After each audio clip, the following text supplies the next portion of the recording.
Tuesday, November 2nd, Board of Directors regular meeting, 9 a.m.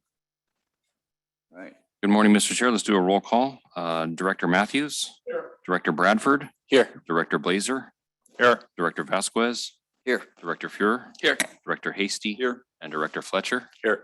Thank you, gentlemen. Okay, we're gonna let Randy do the Pledge of Allegiance. Please stand. Salute. Pledge.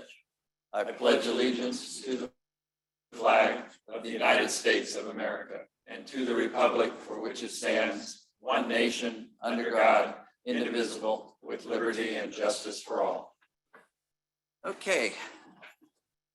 Before we get into the board meeting itself, we have consider finding by a majority rule under the government code section 54953. Did you want to read the rest of that?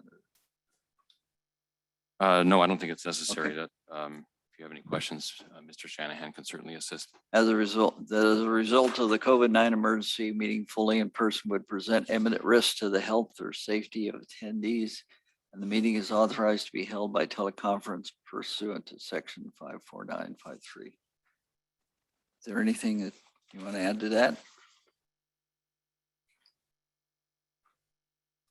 Just to explain as a follow-up to last month's board meeting where the board requested we have this option on the agenda. Obviously, all 7 members are here today, so it's not applicable today, but moving forward, this provision, if you renew it on a 30-day basis, will facilitate a director if he feels at risk attending a meeting personally, may participate via Zoom the same manner as public are participating via Zoom. So it gives you that flexibility moving forward for each director on a meeting by meeting basis to decide whether or not coming to this meeting room poses a health risk. Okay, Any questions? all right. Through the chair, Go ahead. it's probably appropriate that I would make that motion to approve this Yes. item. I'll second. We have a motion. We have a second by Ms. Director Hiti. No, it was by Gary, but I have a question. Okay, Did the Board of Supervisors do the same thing? we're going to. You are, okay. As long as I did not want us to be sitting out here without you guys doing the same exact thing, because I don't think it looks good if we're the only board in this community that says we're declaring an emergency. So as long as the Board of Supervisors is going to do the same thing, I'm We're gonna okay do with it. it. We're All gonna right. do it. Consistency, that's what Fine, we're I looking just wanted for to all make the sure time. that Okay. Approval, public comment. we have to approve the item, don't we? Yeah, we need to Yeah. take a Oh, vote on item all number right. 1. I'm sorry. Motion is second. So all those in favor say aye. Aye. Any opposed? Okay, measure passes Motion passes. Thank you very much. unanimously. Okay, public All right. comment. Good morning. Public comment is an opportunity for members of the public to address the Board of Directors on any subject matter that is not on the meeting agenda and is within this board's subject matter jurisdiction. Public comment periods are limited to 3 minutes per person, and the total amount of time for public comment is 15 minutes. Persons participating by way of a video conference or teleconference shall ensure their audio is muted at all times, except when the board chair announces public comment periods. At those designated times, members of the public wishing to speak shall enable their audio and state their name for the record. And when multiple members of the public wish to speak, the clerk will determine the order of speakers and announce their names accordingly. To ensure proper conduct, the board reserves the right to mute the audio and video of any member of the public violating generally accepted principles and decorum during official public meetings. Let's do public comment in the room first, Mr. Chair, if that's okay. And then we have a few online as well. Okay, Good. I think this one, Charles is. Charles is on item 4, I believe. Charles, did you have anything for public comment? Item 4. Yeah, for items that are not on the agenda today. Yes. You'll let him, let it out of the bag there. Good morning, Charles Sharp, Oregon House. I hope Director Vasquez is having a good day. I think the Yuba Water Agency is generally doing a great job with helping the community out and funding different things and its efforts in the supporting our educational efforts in the community and around. So that's good. Let's see. Okay, I'll do that later. Regarding your grant process, a request is submitted, something happens, and then it appears on a board or a pod committee agenda. Almost invariably, the board approves the grant, but not always, but mostly. This process is not very transparent. It was designed in a way that it doesn't, something goes in and it keeps things hidden until you're ready to vote. I humbly submit this process is not the most transparent way to work on behalf of the people of Yuba County. And that's all I have for this part. Thank you. We do have one online. Let's Okay. start with Director or Dr. Fleur. If you unmute.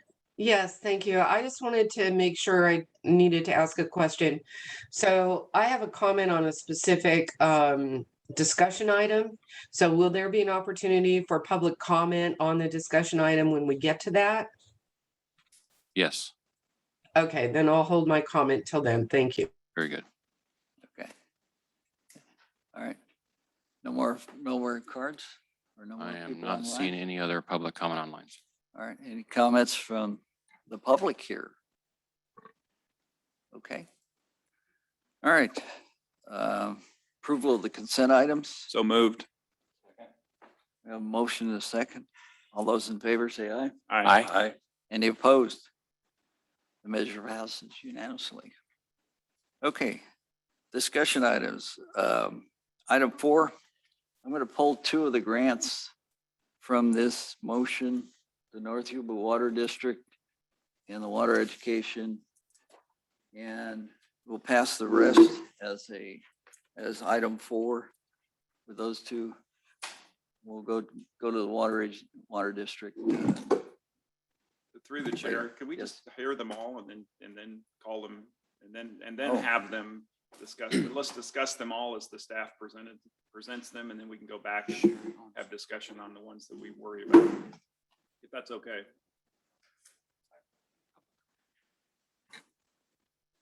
Okay, well, Terry is gonna.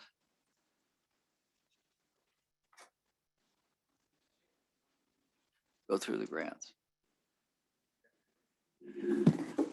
Okay, thank you, Mr. Chair. The second half of last year, the board, made 2 really important moves to give a little more structure to our grants program. The first one was to pass a grants policy, and the second one was to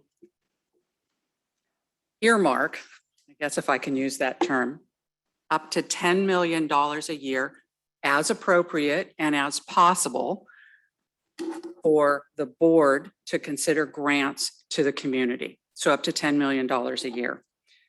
So in the grants policy, we designated 2, the grants policy outlines all the criteria for a grant. It's things like, is it within the water agency's mission? Is it a not-for-profit or an other governmental agency? Things like that. The other thing it does is outlines that there are 2 grant windows every year, one in March and one in September. So what you're seeing today is the result of the September window of grant applications.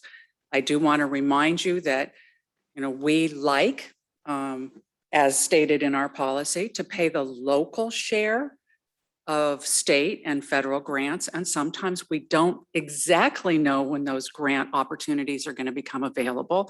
So every once in a while, there might be a grant that comes to you, not in March and September. It's because a window opened up and there's still money left in the $10 million.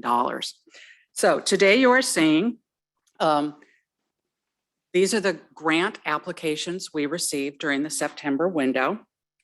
What happens when those grants come in on our website, and you got a lot of paper this time, if you printed it out or if you're just looking. We give the board and we put up on board docs everything we get with regard to a grant application. And you might have noticed that we restructured the application online to be very specific areas to answer the questions that we need to know as addressed in our grants policy. So one of the questions, for instance, is which one of the strategic priorities in the Yuba Water Strategic Plan does this grant help progress towards those grants. So there's actually very specific questions. And those questions then are rated by your grants team. And your grants team on staff are your grant program area managers and a couple other people. So the grant program manager areas are Ryan McNally for flood risk reduction. For water supply and watershed health, it's Joanna Lassard. For water education, it's Creighton Avila. For water conservation and the Bill Shaw grants, it's Jackie Silman. In addition to those folks, I sit on that team. Your director of finance, Curtis Crawford, sits on the team. Jim Matrician sits on the team, and folks from procurement and contracts. So we go through that process. We actually score every grant application that comes in. And then we look at how much money we have available. We look at what was asked for. And just by those scores, that's how we come up with this list of the summary list of grants that staff recommends to the pod. And then we also show you which ones weren't recommended during this time period. So these grants that you're seeing today were taken to the pod on October 19th. Thank you. On October 19th. Every time we go through this process, every grant window, we try to improve it a little more. I think one of the things we'd like to try to improve is better summaries so that our board members don't have to go through 60 pages of paper. But we really want you to be able to see everything that was submitted by a grantee, and frankly, for the public to be able to see everything that was submitted as well. So these are the grants. This summary chart is attached to the agenda item. It says there are 9 grants that we're recommending for approval and that your pod committee is recommending for approval. There's actually only 8, and that's because the Camptonville Community Services District, which was requesting $11,759, received a state grant to do that work. So they withdrew that $11,000. So the total requested comes down to $1,481,665. And that's the total request. And then for this fiscal year, it's $501,655. So some of that 1.5 million is for future years as well. So you might be committing, for instance, a really good example of that is RD 2103. They think they'll spend about 75 grand this year in getting ready for the project, and the rest of the money would be next year. So with that, I'd be happy to answer any questions. If not, I will turn it over to the, we're just going to quickly go through all of these grants so that you can ask the grant program managers any questions about specific grants. They're the ones that know them the best. Okay, I have pulled two of them from the discussion here, and we'll bring them up for discussion at the end after we pass these grants. That's okay? Through the chair. So the process before, the people coming to request a grant came before a committee or came before this board. The way it's set up now, we don't see the people requesting. We just, the staff is doing all of the interviewing and rating without the board input. And I think that we need to, like you say, we're still trying to improve it. I think the improving part is it either comes before the committee or the board, the people that are actually asking for the money, so the board or the committee can ask questions. So we invite, and in fact, we request the grant applicants to attend both the pod committee meeting to make any presentation, and also at this meeting. You'll notice that both online and in person today, all of the grantees are present. Thank you. So through the chair, let me reiterate what I heard. We haven't really, you have to excuse me. I actually am a lot better, by the way. a little leftover If you're from in school, they've sent you home. probably. So I have to say, this isn't a great change in terms of the public is still there, the transparency is still there, everything is still there, but it's a lot more organized.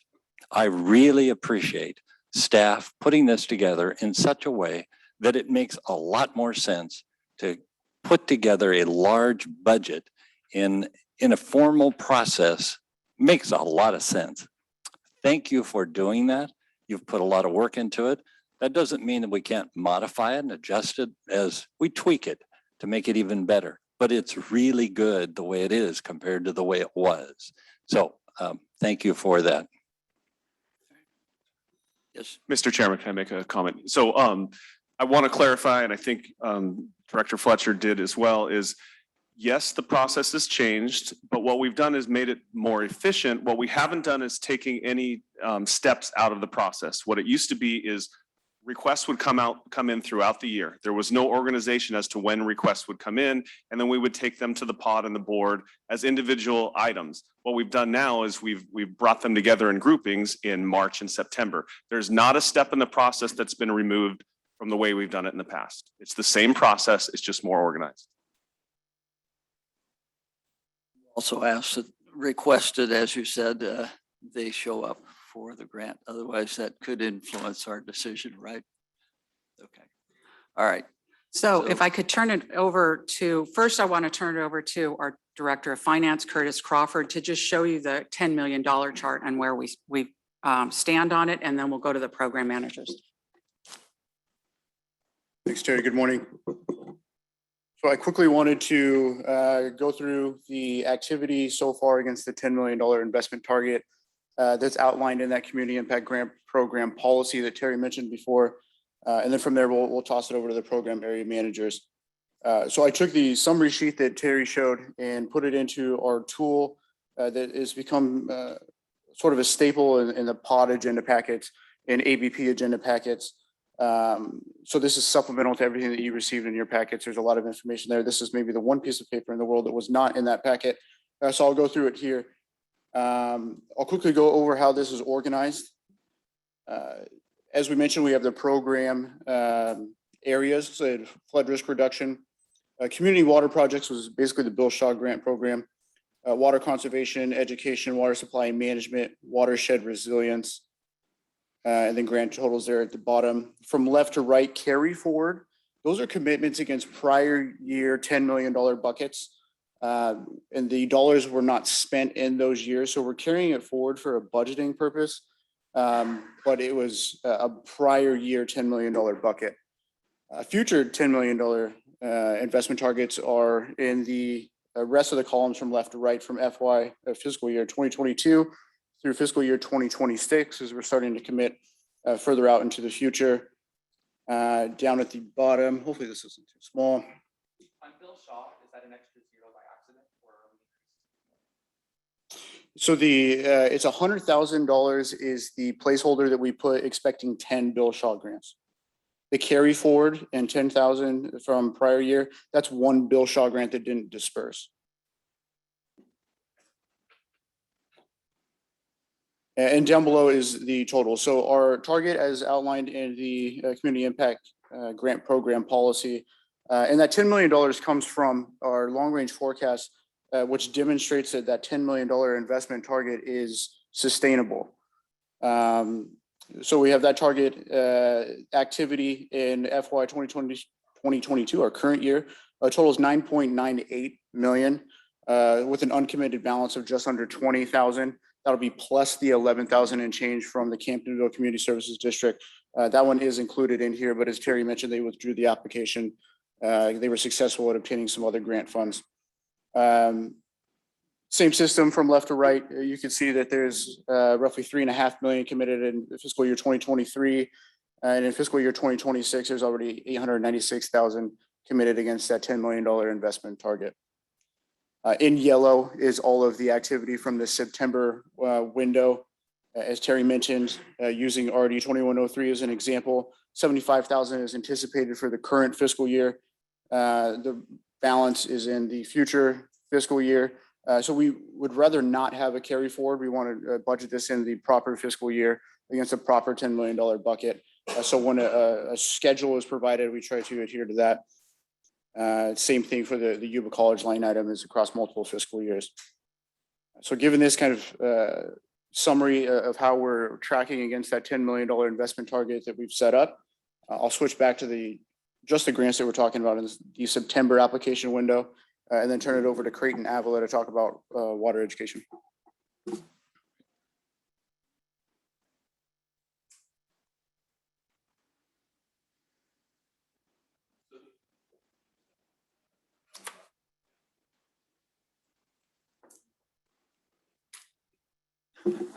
Which way?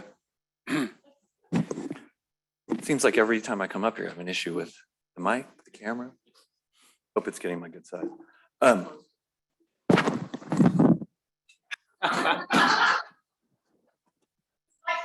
right. Water education. Is this a grant?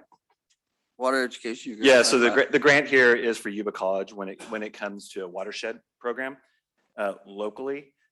Two things about the watershed program. It would bring classes here for certificate programs. So individuals could get into the watershed right away and get certificates and get into the workforce.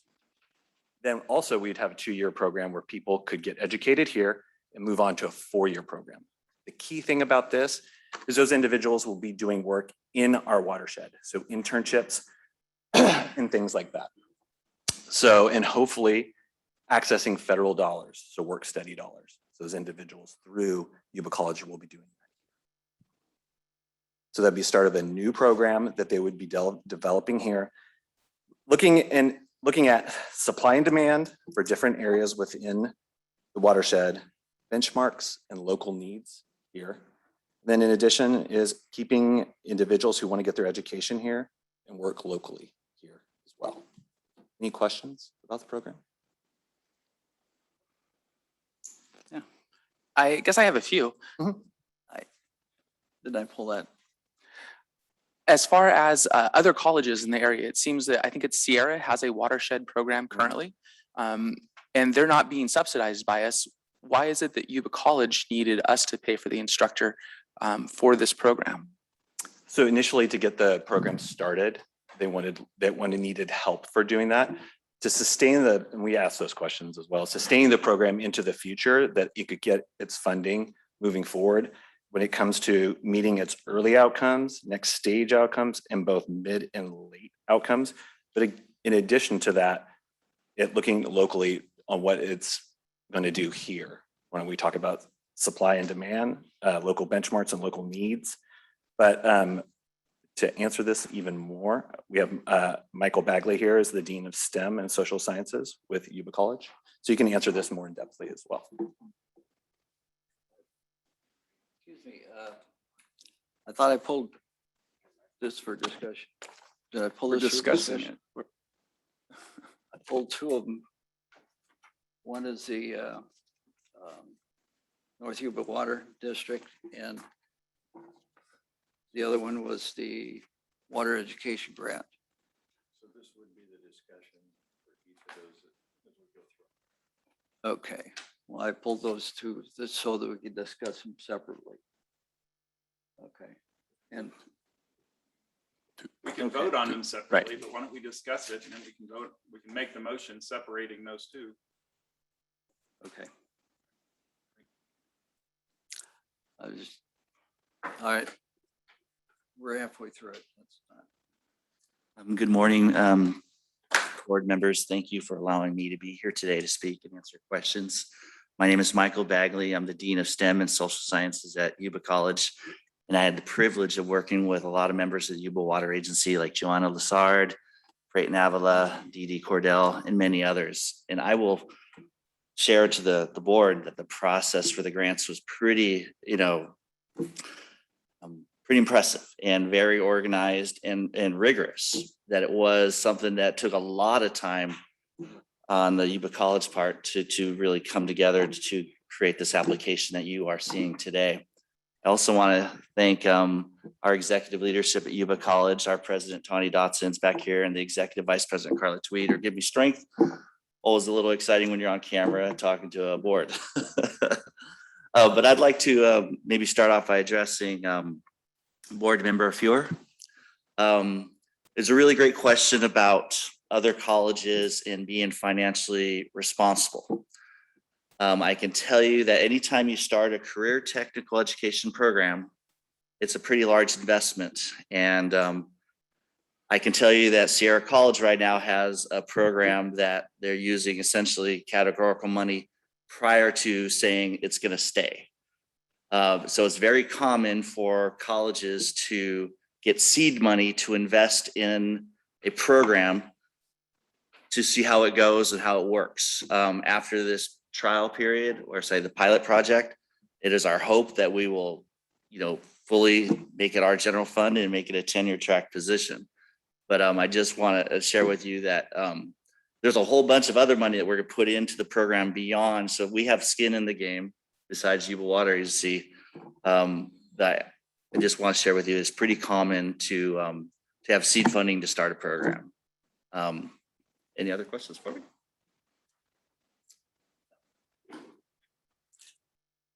All right. Go ahead.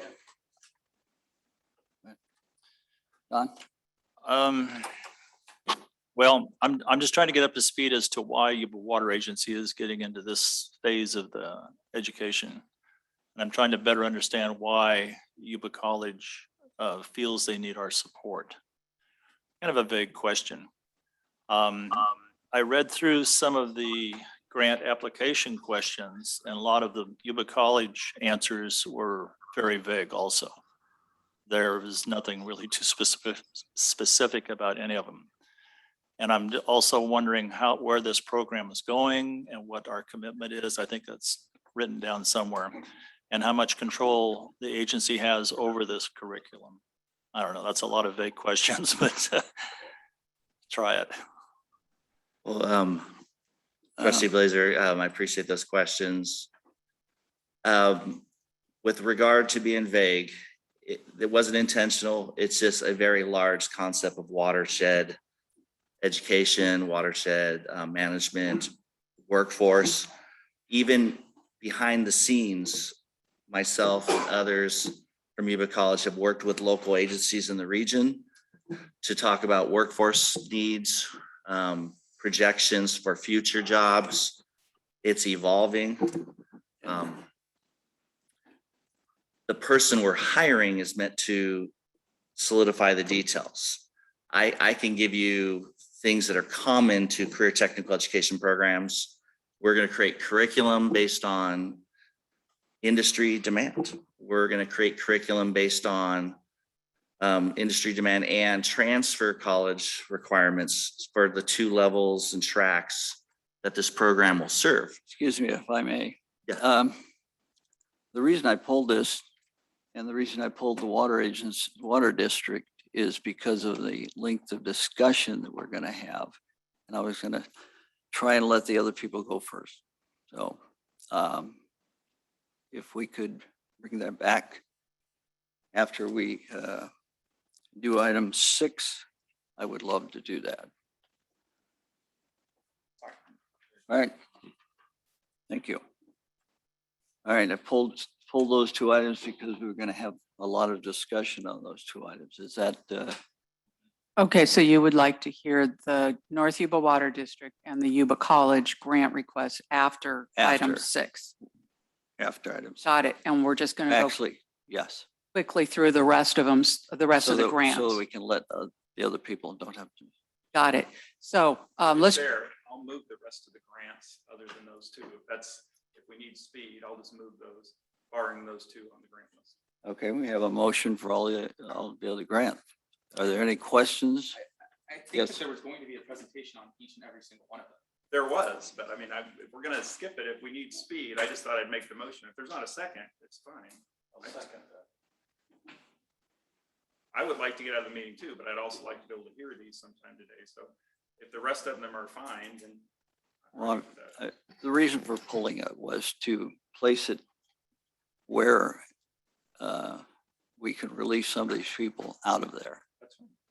Motion, you have a second? And if they need, would you like to hear every item? Yes. please. Okay, I would like to make sure and skip these 2 items and we'll have them last. You have a motion and a second on the floor. You have to take that? Okay, You want discussion on that? yes, Personally, I'd just soon have them do a brief presentation so I can put a face to the grant. okay.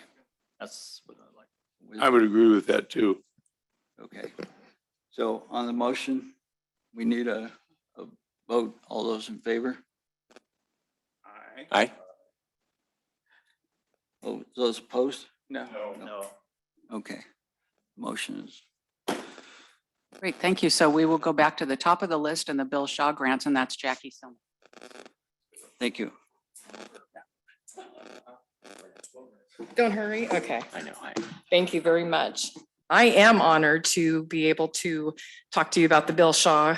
This is a community impact grant program that the purpose of the Bill Shaw grant is to better equip and train first responders that provide emergency response or rescue services. That's the Bill Shaw grant.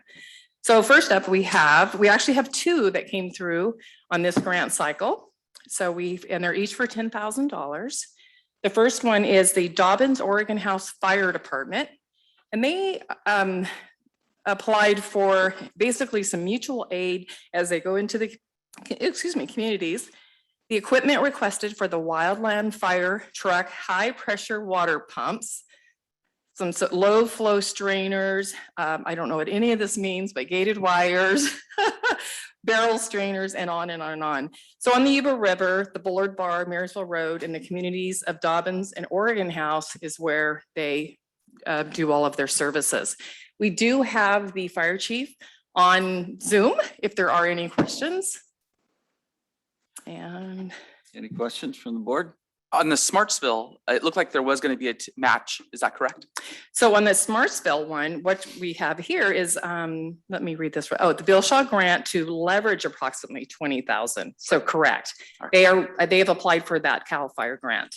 And also the Smartsville Fire Chief is on the line if there's any more questions for that. But theirs is, it's overall for handheld radios. Some of their equipment's expired. So it's, again. One of our criteria was being, I think was mentioned earlier, part for local match so that we can see more funds flowing. And so that's where that one was right on target. So I just wanted to make sure I understood that correctly. I understand. Perfect, thank you. Yeah.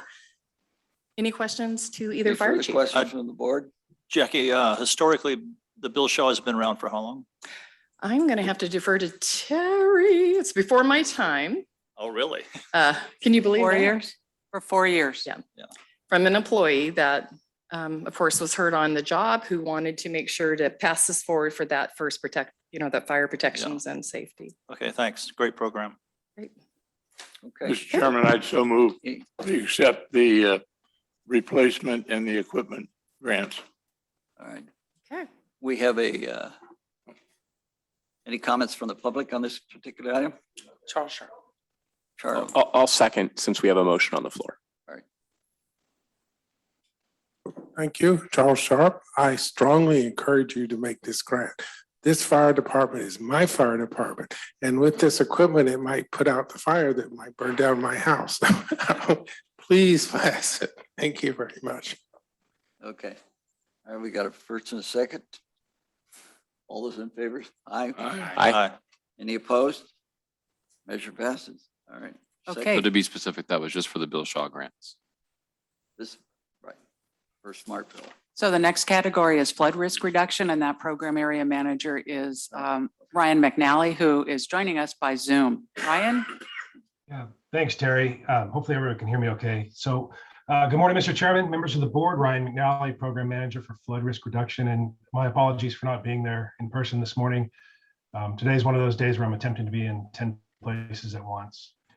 So before you this morning, we have a very straightforward project for Reclamation District 2103, and that is to further improve flood risk reduction to a rural area just east of Wheatland.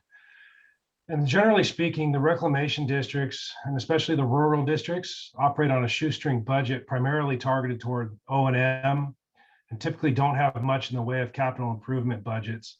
This is especially true when talking about unfunded initiatives such as required improvements to comply with FEMA flood certifications. These districts generally consist of relatively few landowners, primarily farmers, and assessments are kept as low as possible since there isn't a large ratepayer base to spread the cost. Fortunately, and unique to us in Yuba County, the agency is in a position to help these landowners as we work collectively to improve flood protection for all areas on the valley floor. And the recommendation this morning is part of a larger ask to certify the Grasshopper Slough levee to achieve FEMA 100-year criteria. The entire project will remove several pipe penetrations, apply 1,500 tons of 12-inch riprap along around 1,000 or so feet of the water side of the levee, and backfill an unlined ditch along the landside levee toe. I think as Terry mentioned earlier in this presentation, the grant funding cycle couldn't support the full project. So we've recommended a partial award of $75,000 to eliminate the pipe penetrations. And that can be achieved over the next several months. And it coincides with the construction window. But the plan will then be to award the rest of the project during the next grant funding cycle as the next construction season begins. And I'm happy to answer any questions of the board. Any questions from the board? Through the chair. Ryan, a quick question. One of the things you said is this is a rural district. And I just want to point out that on the city that we had in the paper, the city talking about what was happening in the cities. I mean, they are rapidly becoming an urban district. You've got 105 homes being built right now. If this is certified to 100-year, there'll be more homes.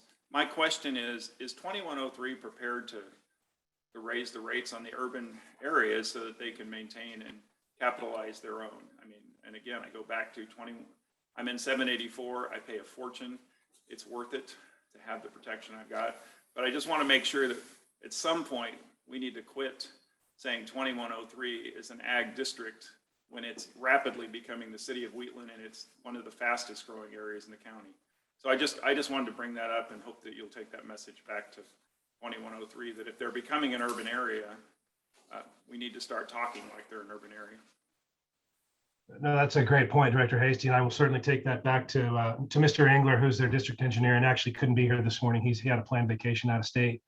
But yeah, there have been discussions. Obviously there's been talk about consolidations with the 817 and I think they can see it on the horizon. But I will make sure that dialogue evolves accordingly. Thank you. And with that, I'll make the motion to support this item. I'll second. We have a motion and a second. Any comments from the public? Can I ask a point of clarification? The way it is worded in the chart, are you making the motion for the full $495,000 with 75 this year and 320 next year? Is that how staff is recommending it? That's fine. Thank you. Okay. Mr. Chairman, I'd like to also point out that most of the rural districts, the farmers are on the board. I've seen the farmers out burning the levees and doing actual work in the districts. So that's one of the reasons they keep their costs down. But likewise, our mission is flood control, water development. This fits exactly what we're keyed to do. Okay, any further comments from the public? We'll bring them back to the board. All those in favor say aye. Aye. Aye. Any opposed? No. Okay. It's 4-1, passes. We'll skip water education at this point in time and we'll go to water supply. Okay, for water supply and watershed resilience, I'd like to ask Joanna Lassard. She is joining us by Zoom. She is the program manager for both of those areas. And Joanna, if you could perhaps address all of those and accept North Yuba Water District and take that one last? No. North Yuba Water District is next. So you would not like a summary of the North Yuba Water District project now? You want me to summarize it at the end? Correct. Correct. Okay, it's all yours, Joanna. Thanks. Okay, great. Good morning, everyone. I'm happy to be here. We do have 3 projects in the water supply and water management that were programmed that were submitted this round. I'm just going to talk about the 2 for the city of Marysville currently, and we'll talk about the North Yuba Water District when you're ready. So both of the City of Marysville grants are for Ellis Lake Quality Improvement Project. Just for a little bit of background, Ellis Lake and issues of Ellis Lake and improvements of the lake have been addressed through a multi-stakeholder ad hoc committee for, I believe, a few years now. Just, for the public's knowledge, urban shallow lakes are very difficult to manage aesthetically and ecologically. So because they tend to be shallow and because they're in an urban setting, they tend to be very nutrient rich, which leads to either problematic algal blooms or problematic weed species that both often need interventions to maintain a high quality environment. So the ad hoc committee is working on a longer term Ellis Lake improvement plan. These projects that are brought to you today are interim projects that will help improve the lake's condition in the short term and or help leverage external funding. So I'm going to talk about the first one first, or project 2 first, Ellis Lake Water Quality Improvement Project. This project is $142,300 to do 2 interventions to the lake. The first would be to apply a chemical, it's called a Proxygen and Phosphlag. What these compounds do is they bind up suspended nutrients, particularly phosphorus, and pull those down into the sediment so that they're no longer what they call bioavailable to algae, and that will help clear up the water.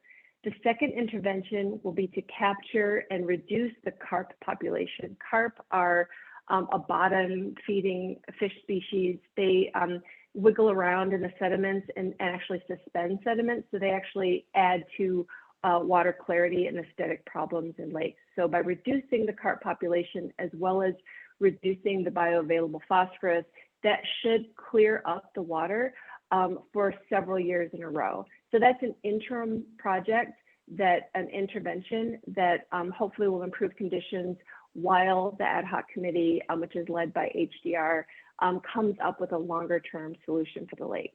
So that's the first grant. Are there any questions on that one? Should I summarize the second one? Any questions from the board? Yeah, so far we spent approximately, is it $500,000 studying the issues with Ellis Lake? My understanding is we've committed $240,000 to HDR. That's not spent. We've committed that contract to have HDR help develop the long-term plan. I'm not certain the status of that budget, but that's not spent, that's committed. And then there was about approximately $40,000 spent on lake aeration, which aeration is another interim measure intervention often used in lakes to help maintain water quality. Is there an estimate for what our final cost for the Ellis Lake improvement is going to be? I don't believe there's a final budget for the plan. I don't believe there's a final plan nor a budget for the final plan. It's in development, is my understanding. Well, yeah, I can briefly talk about that. On the ad hoc committee, this is an interim plan of Willie, maybe 3 to 5 year possibility to give us a chance to see what alternative water sources might be and what the total cost might be, but all that is still way out there. We're still working on that. Ellis Lake is in the top 3 as issues probably for the people of Marysville and the surrounding area. Obviously, it's very visible. It's been on people's conversation for 40 to 50 years, probably. But it's very visible. We want to get it back to where it's partly usable, and this interim thing may help do that. Thanks. Okay. Any further comments from the board? Any comments from the public? All right. The next. Mr. Chair, I'll move approval. We have one more. There's still one more item. Oh, I'm sorry. I thought that was done. Excuse me. So the next final grant in this round is the Ellis Lake Improvement Project Historic Resource Evaluation Report. So what this is a study to evaluate around the lake valuable historic resources, so that as the city develops projects that may include land disturbance and goes for grants to pay for those projects like sidewalks or different types of hardscaping. Those projects will require this type of report for CEQA in order to get those projects permitted. So this information will not only help in the planning of those projects, but also in getting external grants to help pay for those projects. Okay. All right. They've got a budget of $12,255. Any questions for the board? Any questions from the public? Bring it back to the board. All right.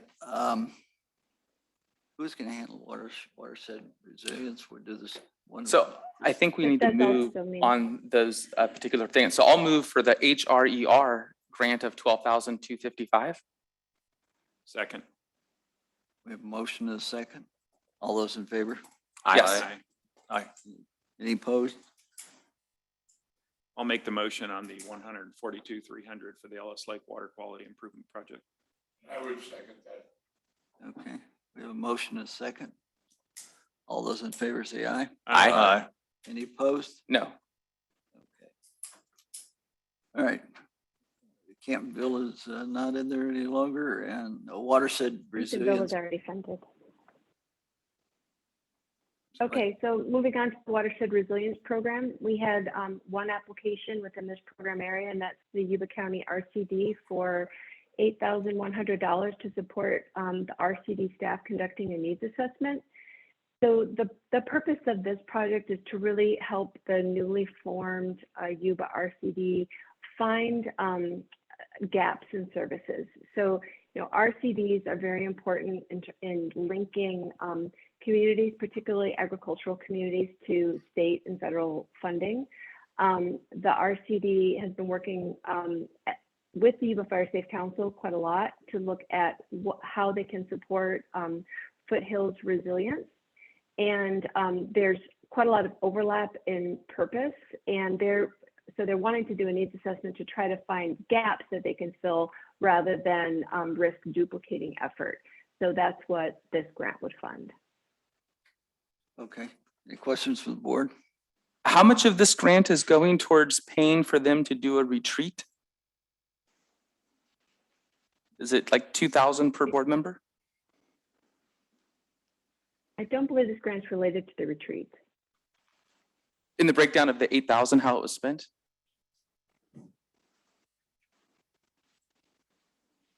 Is perhaps somebody from the RCD on here? Because I actually don't have any information on the retreat.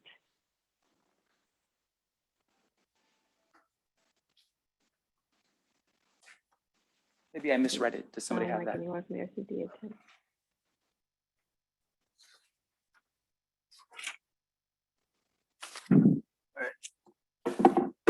I'm Creighton Avila, and I help along in that area, watershed resilience as well.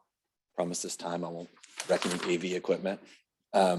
So from the beginning of development of this, the water for the RCD, they're working with the state association, and they have an individual with the state association does needs assessments. The RCD wasn't around for a long time, so they don't know what gaps totally to fill.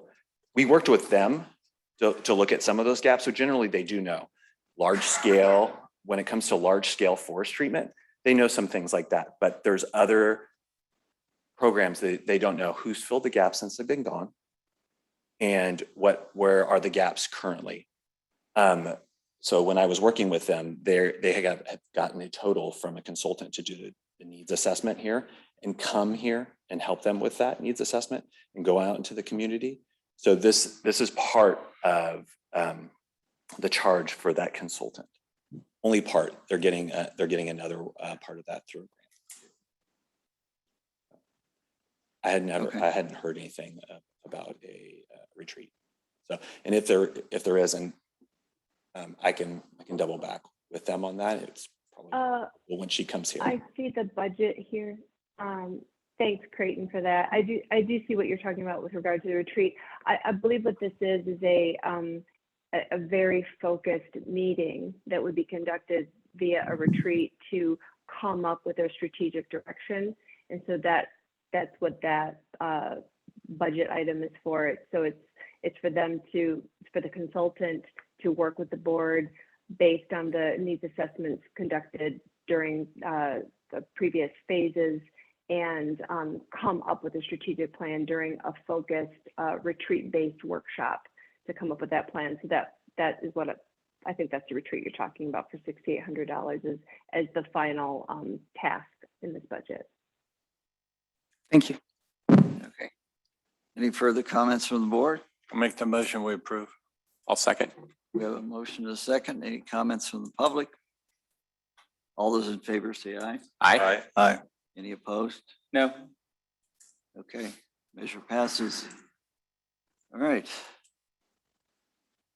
I thought we were going to go to North Yuba Water District. Is that your preference, Mr. Chair, that we take North Yuba Water District now and take the Yuba College grant after item number 6? Yes. Okay. Could we, Joanna, do you want to do the North Yuba Water Sure. District grant, please? Sure.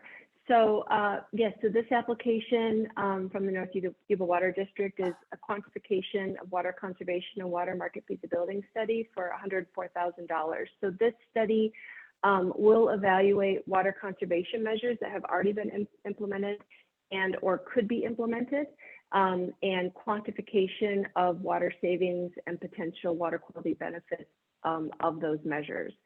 So there is discussion in the grant around potential economic growth opportunities associated with the potential results of this study. Another benefit of this study would be water savings quantification associated with the Forgetown Ditch Pipeline Replacement Project. A requirement of getting particularly federal and state funding for ditch to pipeline projects is quantification of water savings and impacts. When the Sickar Ditch grant was funded, that the requirement in that application was extensive quantification of water savings. So the results of this study would support that project potentially getting external funding. Okay. Any questions from the board? Yes. I'm sorry, go ahead.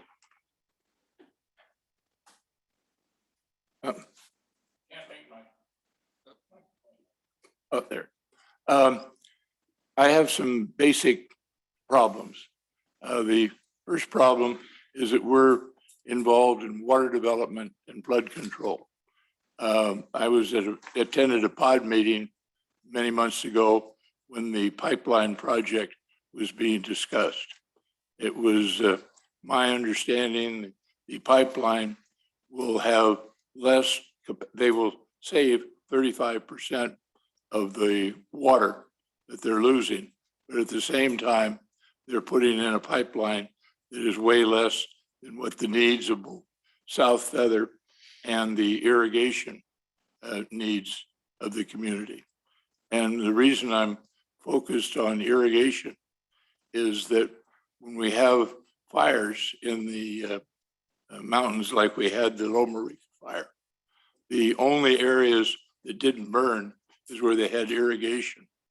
And it's also my understanding that in the years from 20 to 2010, the district gave ag water out and did it every year. And then when I look at a timeline in the last 10 years, there's been very little ag water. So when you look at the Pritchard contract they have with the agency, the one dated the 27th was to develop markets both in and outside the district. And as everyone can imagine, the water being sold outside of the district is a much higher cost. So if you're on their board and you're looking to make sure the organization can continue, you need income. And their basic income right now is the water that they sell with South Yuba or South Feather to Yuba City.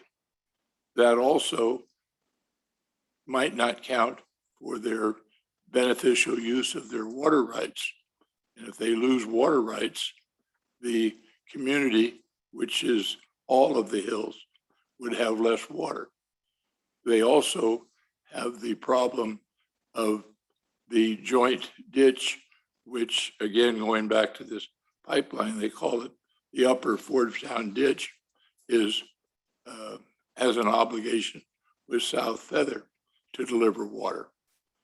And I think we need to be very careful when we want to give water and make it water savings, and the water saved is going to go outside the county.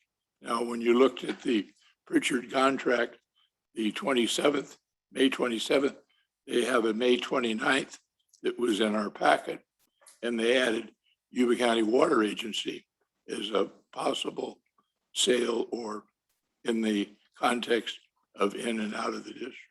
But Charlie, So- this is a study only. I think that we as a board need to hear from North Yuba a little bit more about how the purpose of the money to be spent, because I think we're in the water development business rather than the water restricted business. Thank you, Mr. Right. Chairman. This is merely a study, and everything you pretty much that you brought up is things that have to be discussed at the North Yuba Water Board. We don't make those decisions for them. So this is for the study only. I wanted to define that. Yeah. So I think based upon that, but I think the understanding we as a board can say, I'm not against the study, okay, but we are in the water development business for Yuba County, not water development business for outside. okay. They requested a grant for a study. Is Yes, that something you agree with? with that thing, I would so move. Okay. Would that be on? I'll Motion. second it, but I know Seth has questions. Is that a motion? Yes. Okay. All right. We So- got a second? We, I'll second. but Seth Okay. has questions. all right. So if Further the, comments? yeah, so if the person from North Yuba Water is here, then I can ask them directly. Hi, Crystal Martin. I'm on right now on behalf of Crystal. North Yuba Water District. Thank you. So the word water marketing is in the caption, and so that's where I think that there's been a lot of friction in the community about it. Is the purpose of this to look at the market of selling the water out of the district? So going back to a little bit of the background for this, we have in 2005, there was an agreement that took place with South Feather Water Power that dramatically changed the operation of the district. And that 2005 agreement took effect in 2010, which is when we saw a dramatically less amount of water that was available to divert for the irrigation customers. One of the ways that we can try to get back to a more normal season for irrigation, and also more importantly, to make sure that North Yuba is doing what they need to do to maintain their water right, which is, like Director Matthews said, we need to put it to beneficial use. But the other thing that was told to North Yuba is that they also have to get their system to acceptable losses. And in order for us to get a baseline for that, this study comes into play, where they're looking at what is already taking place in the district for conservation of water, and then how will that change as, say, projects come on board, like piping the Forbstown ditch later on. So what making the baseline for the conservation of water, and then the second piece of this is then what can you do with that water? What are the opportunities? There is an existing contract to sell water with Yuba City that I believe goes through 2025. But as we all know, water and water prices have changed a lot. So there's a lot of opportunity for the district. We want to see the district be successful long-term, and to have those same opportunities that a lot of the other irrigation and water districts in the county have right now. Thank you. Okay. Any further questions? I think you have a lot of public comment on it. No questions? All right. I guess we'll go to Public comment, Charles Sharp.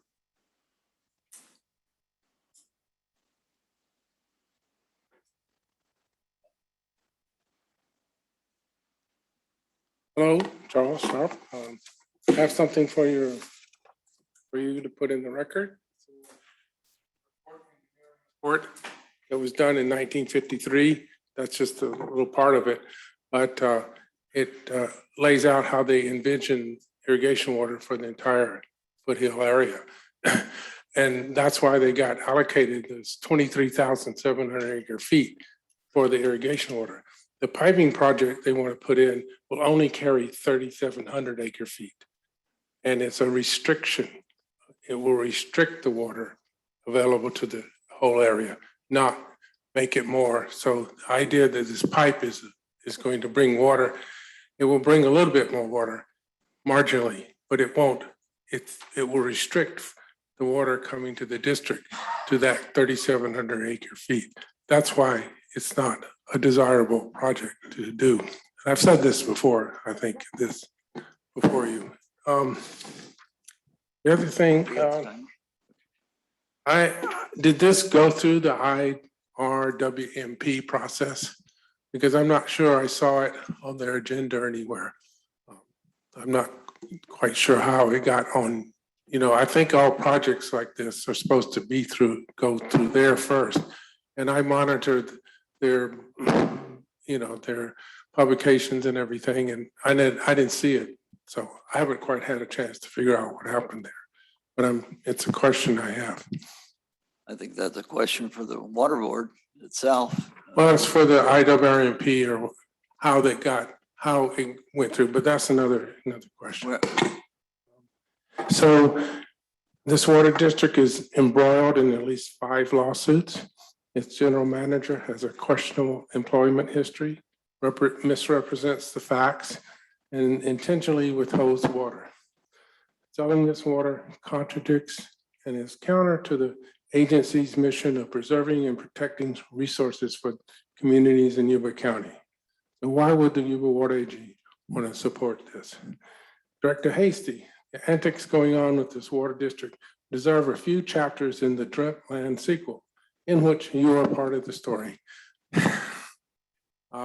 Anyway, this is the water agency will be supporting the water district in trying to sell its water outside the district's boundary. That is what this money will go toward. It will support this research or this study, but this company, Provost and Pritchard, was hired to research water markets like Southern California or wherever outside of the boundary. That was why they are hired. And this grant would help support the water district's effort to figure out how to sell its water outside the boundary and not and take it out of Yuba County. So thank you. All right, Charles. Marique Bernie, did I pronounce that right? Okay. Thank you for the opportunity to speak. Start timer. I will be a little emotional because it's a very emotional issue. Please. Dear board members of the Yuba Water Agency, it came to my attention that you are today considering to approve a grant to the North Yuba Water District for $104,000 to help them pay for the water sale feasibility study that they ordered from Provost and Pritchard. I would assume that you all are informed that the district has refused to deliver any irrigation water to its long-term customers this year, again, claiming drought and all that. This being said, at the same time, they are trying to present the case to the regulators that they have saved water and could get a permit to sell the water that they save. First, consider this. You have actually served irrigation water to your customers under the same drought conditions for the same 10 years that we were not served. How would the District 10 farmers have reacted if you would have categorically just refused to make a good faith effort to deliver even the little water that there was this year? Imagine that for a moment, please. North Yuba did that, just categorically refused, despite assurances from South Feather that water was actually available and that conveyance issues could be resolved in a matter of weeks via mutual aid. They know how to do this. North Yuba refused. They refused the offer of mutual aid. They refused to agendize it for 6 meetings in a row. They refused to deliver a drop. Then they incurred legal costs because these decisions are being challenged in court, as they should be. North Yuba's legal costs run about $100,000 a month now. They would have just delivered a little water. They wouldn't be begging you for a grant for $100,000 that they pay to their lawyers per month. Sorry, I'll resume. And to make matters worse, North Yuba ordered a water sale feasibility report from Provost and Pritchard to study the possibilities of selling water that North Yuba does not want to deliver. They should be studying how to deliver more water to the district to deliver to the 1,500 annexed customers that are waiting for water for 60 years after being promised in 1950. It is so hard to believe that they ask you to pay for that report. They do have $4 million in reserve, and if they had just delivered a modest amount of water, I said that already. South Feather said that North Yuba has gone rogue. I quote, "There's no leadership." My question to you is, do you really want to support the district any further? Do you wish to be complicit in the way they are mistreating their customers? Do you really wish your good name to be lost by association to North Yuba? You have such good things going at the moment. You partner with Circle, Blue Forest, you advertise on Cap Radio, all these wonderful grants. You give grants to good things. Please, don't give a grant to a bad thing. North Yuba refusing to serve their customers should give you pause. North Yuba restricting water delivery to 3,000 acre-feet instead of planning to develop the full 20,000 acre-feet for farming should give you pause. Remember, small farms for food production is economic development. And it happens to be my neighbor's livelihood that we're talking about. Don't contribute to the sale of our water. Don't contribute to the degradation of small farms and good soil in the foothills. Don't contribute to raising the fire danger in the foothills in one hand, while the other hand offers forest management. It just doesn't make sense. Even if Supervisor Fletcher really appreciates the general manager of North Yuba, it doesn't make sense for the Yuba Water Agency to be associated with the misguided actions of this district. I urge you to not approve this grant application. Thank you very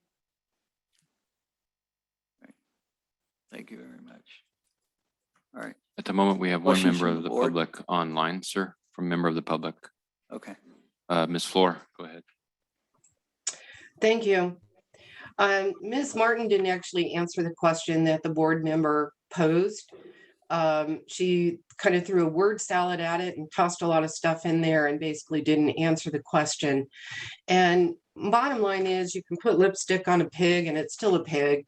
And this study is for the sole purpose of justifying selling water outside the district and not giving that water to the North Yuba Water District irrigation customers. So I wanted to point out to the Yuba Water Agency and also to, and I know Ms. Lesser, that your organization was involved in looking at these grant applications. And I've said this before, I'm going to repeat this.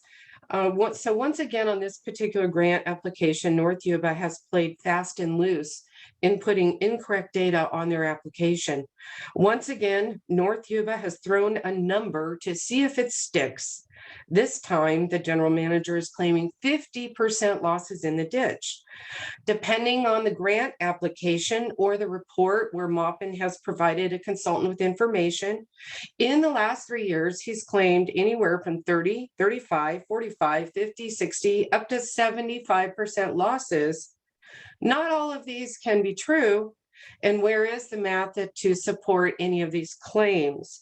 And in fact, the math doesn't support it.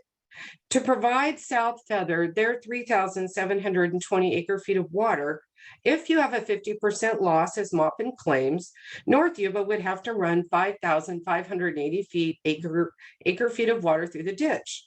That would use up 1,860 acre-feet of our water and would only leave 1,000 acre feet for irrigation. Since, for example, in 2019, Maupin left 1,000 acre feet in Little Grass Valley Reservoir, you can easily see that it's virtually impossible for North Yuba Water District ditches to have a 50% loss. And recently, South Feather made an offer, a very kind offer, to get our losses down to approximately 10%, which they said they could do in less than a week. So the Yuba Water Agency really needs to stop and ask itself, do the Yuba Water Agency directors, who are also elected county supervisors, want to be seen as being supportive of a water district that is doing absolutely nothing to serve its customers, and in fact has been actively refusing to provide service to its customers due to personal bias against specific individuals? Are Yuba Water Agency directors willing to risk your standing as county supervisors to line the pockets of a water district that has proven itself incapable of doing its one job, maintaining infrastructure and delivering water? Do your directors want to support a water district general manager and board that are fiscally irresponsible? North Yuba currently spends the majority of its funds on frivolous, unjustified lawsuit against South Feather, a lawsuit with no evidence to back up the charges. At the current rate of expenditure, North Yuba will have spent $1 million on this losing legal battle in 1 year alone. North Yuba spends the majority of its funds on legal fees and salaries, and it spends a measly 4% of its entire budget maintaining the district infrastructure. Are these priorities Yuba Water Agency wants to be seen to support? Does Yuba Water Agency want to continue to throw money down the drain that is North Yuba, which is likely the most fiscally irresponsible water district in the region? North Yuba has won grants. In 2017, North Yuba was awarded a $500,000 grant from the state, only to leave $160,000 in the kitty through mismanagement. I was a researcher working on government grants, and the cardinal rule is to be sure to manage your time and your services to use all the money before the deadline expires. North Yuba didn't do that. The GM let the grant expire and then came running to Yuba Water Agency to ask for the money, which it received. And in 2019, North Yuba was awarded a $75,000 matching grant. North Yuba spent $75,000, but then couldn't apparently complete the administrative process of filling in forms to actually be awarded the matching $75,000 grant. You don't reward fiscal irresponsibility with more money. You can't fix incompetence by throwing more money at it. Every time North Yuba screws up, it runs to the Yuba Water Agency to beg for money, and the Yuba Water Agency gives it to them. And it's time to stop the madness. North Yuba Water District does not do its job. Its job is maintain infrastructure and deliver water. It doesn't do it, and it is going to sell our water. We've gone beyond the 3 minutes. Can you wrap it up? Can you wrap it up? Yes, I am urging the Yuba Water Agency directors to seriously consider their positions in the community and to not vote to provide this money, because even though it is a study, the goal of the study is to sell our water. Okay, thank you very much. And you will be seen as supporting selling our water. All right. If Crystal's still on the line, if I can ask her a couple of questions. Yep, I'm here. So are they spending $1 million in legal fees a year? I don't know what the cost of legal fees are annually for North Yuba Water District this year. All right, and do they have $4 million in reserve? I do not know what the current reserve is. Okay. Either. And as far as water marketing, in drought years, there would not be a sale of water. It would only be in, I assume, water surplus years, or no, there would be water sales regardless in both drought and surplus years. So the positive part of North Yuba Water District is they do not have a water quantity problem. They have the water that they need. They have a water conveyance problem, which is what we've been talking about with piping the Forbes-town ditch, is how do we get the water that we have and then get it effectively out to all of the customers. Piping the ditch will help along that process. So what we're looking at now with this study in particular is it's a baseline of where are we at right now, what conservation methods have already been put in, and then what as we see things move forward, we're currently piping a piece of Orleva Creek. Once we get onto the larger Forbes-Town Ditch project, how can we then see further water conservation so that we can prove that the water is being used, the water right that they have is being used, and that we're down to acceptable losses. That is all this study is for. Thank you. All right. Any further questions from the board? Any further questions from the public? Bring it back to the board. Yes. Do we have a motion? Oh. Oh. Yeah. I'm sorry. Charlie and I'm. Okay. All those in favor say aye. Aye. Any opposed? No. Opposed? There was an additional comment from the public. I believe Donna Corson was trying to speak. I didn't see any others this floor. I saw someone in the chat. That was you. Yeah, she's on her phone. I don't know if that, she may be having trouble with her phone. Well. They're having trouble with their phone. That, Should there actually be a roll call though? It's not necessarily. If Mr. Chair would like to entertain a roll call vote, that's okay, but we haven't been doing a roll call vote. I didn't hear it's that. 4-2. It was me and you, and it was 4-2. Okay. Did someone abstain? That was my question. No. No. 5-2 then. Sorry, I 5-2. can't count. I'll vote no. Private California schools. I'll vote no. Director, Charlie, you were the motion. I understand that. 4-3. very good. So just so we're clear, Directors Fuhrer, Director Blazer, and Director Right, Matthews voted no. Okay, So, thanks for the all right. clarification. Motion passes 4-3. okay. All right, motion passes 4-3. All right. Now we're gonna take item 6, is that, Item number 5 for the or city of 5? Wheaton. I'm sorry. Get lost here. All right. 5, Hello. Consider request from City of Wheatland for a loan of $350,000 for the construction of community pool. Okay, thank you. All right, so I'm here today. To share that we brought this grant request separate from the grants that you've considered for the September grant period because this request is a bit different and for 2 reasons. So first, the request is for a loan and funding for water safe activities not starting till at least 2023-24. Second, the request is in effect the local share of a Prop 68 grant that the city of Wheatland is requesting. This grant could be contingent upon the city being awarded the Prop 68 grant. So I want to share a little, the city of Wheatland has been developing plans for a community aquatic center for the South Yuba County. This effort has been collaborated efforts of many partners, including the Wheatland School District, Wheatland Union High School, Wheatland Fire Authority, letters of support from Yuba River Endowment Foundation, and the Adventist Health at Rideout. And I think some of you have heard of the Blue Zone project. The Aquatic Center will provide a new site for swim lessons and practice, recreational amenities, and a competitive pool complex for water sports, including swimming, diving, and water polo. So as you know, Yuba County is home to multiple rivers, streams, canals, and lakes. Swim lessons are an essential aspect of water safety in our county. The Wheatland Aquatic Center will play a key role in ensuring children in the region have access to swim lessons and ample opportunities to improve those swimming skills. And the site also will be used for training public safety personnel. So the current cost projection for the project is $4.35 million for phase 1. And that includes $1 million donation from a community member, Prop 68 grant for $3 million, and Yuba water loan of $350,000. That's would fill the local share. So Wheatland is asking Yuba Water to loan the city this gap money on a long-term 20-year loan payment deferred for the first 10 years.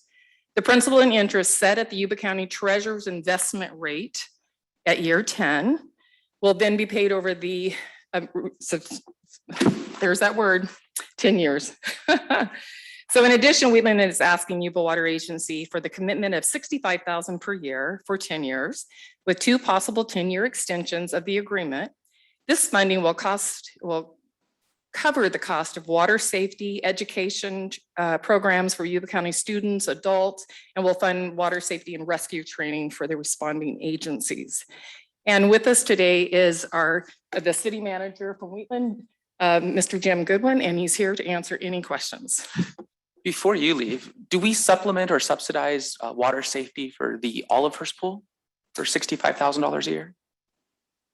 No, we do not.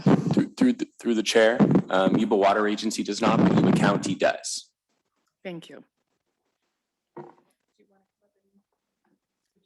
Any further questions? I don't know. And just to clarify, I do not know the amount. I just know that Yuba County does, and First Five do subsidize the programs at the Olivehurst pool. Okay. Any further questions from the board?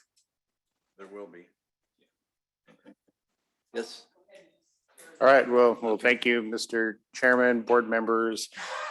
We are excited with the opportunity to be before you today. We appreciate the consideration 2 weeks ago from the pod committee, going through details of the project and making a positive recommendation. Jackie has done an excellent job actually giving you the details of the project. I'd just like to emphasize really 3 things. One is safety. Yes, there are other pools in the region. And this aquatic center will do nothing but enhance the opportunity to provide training for children in the region in terms of swim lessons, but also then skill practice with competitive swimming, which does not exist in the South County at this time, as well as then opportunities for water training for public safety. We already have a commitment from Wheatland Fire Authority to want to use the facility for that purpose. And so we see that opportunity as key. Second thing I just want to emphasize is collaboration. This project has come together with a tremendous amount of collaboration from multiple agencies, multiple partners who want to see the project go forward. It is the first phase of what will be ultimately, as the community grows and the South County grows, a much larger facility. So this is phase 1 of what could be 3 phases that would really bring the project ultimately to a scale similar to Gaucher Park in Yuba City. That's a vision for the future. Certainly no desire to try to attack that now. That would be premature. And then really the final thing is question of timing. The city really moved along this path because we had a donor step forward with a very generous gift of $1 million to the community, but with the timeline. We were given 7 years to move forward and put a pool in the ground, or the gift could be rescinded by the estate. And so that's one issue. Prop 68, the current park bond, specifically has provided a program, the Rural Recreation Tourism Program, that targets rural areas and specifies aquatic facilities in the NOFA. And so that opportunity is right now, and that opportunity will go away after now January 22nd, which is the deadline for that. And so really that is why we're here. That's why the project is on the timeline that it is because we have the opportunity to leverage $4 million between a gift and a state grant, and we'll lose that opportunity if we don't act on it. And then there's an opportunity for this project to grow with South Yuba County into the future. So with that, I'd be happy to answer any additional questions that you would have. Any questions from the board? Through the chair. So Jim, I really like the project and I like the concept of it. I think it's a real asset to Yuba County and of course Wheatland in economic assistance to our community. Has a lot of facets to it. I like the fact that there are multiple players in all of this. A couple of concerns that come to the table is aquatic centers tend to be not profit centers. They're a service for the public. Within your request is that we write into it a clause that would be forgiveness at the end of it if needed. I would encourage that you have to build this to be neutral in dollars. I don't think we can set up a precedent that says, oh, any loan can be written off as a grant. We're really not geared for that, nor this project as a grant. That's why it's a loan. So having said all of that, again, very much in favor. I would make the motion to approve this, but not with any clause that is any forgiveness. It must be written and presented as a loan with a plan that actually comes with a payment somewhere down the line. And you have multiple years to come up with that program. So that would be my encouragement and that would be my motion. Okay, I'll second. we have a motion and a second. Any further comments from the board? I also just had a quick comment. Wanted to say I appreciate the collaboration. I think this is a great project. I know one of the things this board is looking to accomplish, it's one of our strategic goals, is economic development. And, I think that particularly the loan piece of, the request and getting this pool constructed is an important component of that. It creates amenities in the community. In addition to that, it creates much needed extracurricular activities in the community and specifically at the schools. I know one of the challenges we have, certainly in the south part of the county, possibly in other parts of the county as well, are students leaving Yuba County schools who live here and they get educated elsewhere, they move elsewhere because our schools don't necessarily have the programs that they want. And that is both academic and extracurricular. And so being able to have water sports programs through the schools is important to keeping those residents here, keeping those kids in our schools and, continuing to grow and improve Yuba County. So thank you. Any further questions, board? Yes.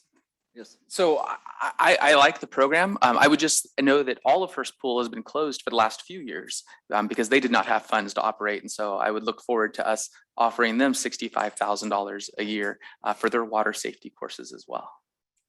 Okay. Through the chair. Yes. Yeah, a couple things. Seth, I totally agree with you on this one. I think this opens up, the reality is Marysville and all of us ought to be here the next grant writing and ask for that money. And I don't think we're going to be able to say no. This kind of looks like we're giving a loan of $65,000 a year and then giving them the 10 years to pay it off. And we're giving them the money to pay their own loan off, which I'm not criticizing. I just think it's an interesting way to do it. My bank has not offered me that yet. I'm confused. This is a weird concern, but I just want to bring it up.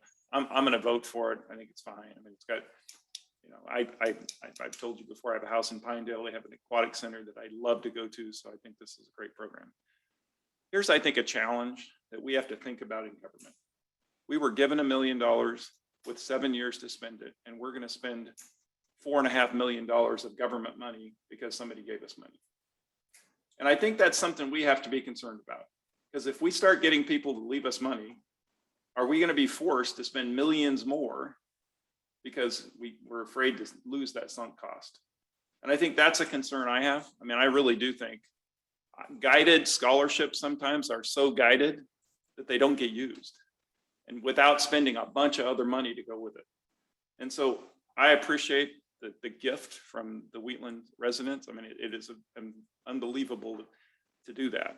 But it's also, just think about, because of that, we're looking to spend another $3.5 million of government money because it's not our money, because he gave it. And so I just want us to think about that process of when we're given this is not, it's a gift, but the reality is it's costing us a fortune to receive this gift.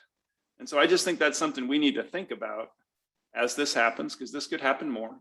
And so just something to think about. Okay. May I make a quick comment? Because I really appreciate what you're saying, and our council had to wrestle with that very issue. I would actually flip it and say that there is $3 million in state money that will go to some rural community in the state of California, but the $1 million actually makes it possible for us to secure that $3 million. Not disagreeing. It's all government money, though. Exactly. You're right. I don't argue with that. The final outlook is that the city of Wheatland has a pool.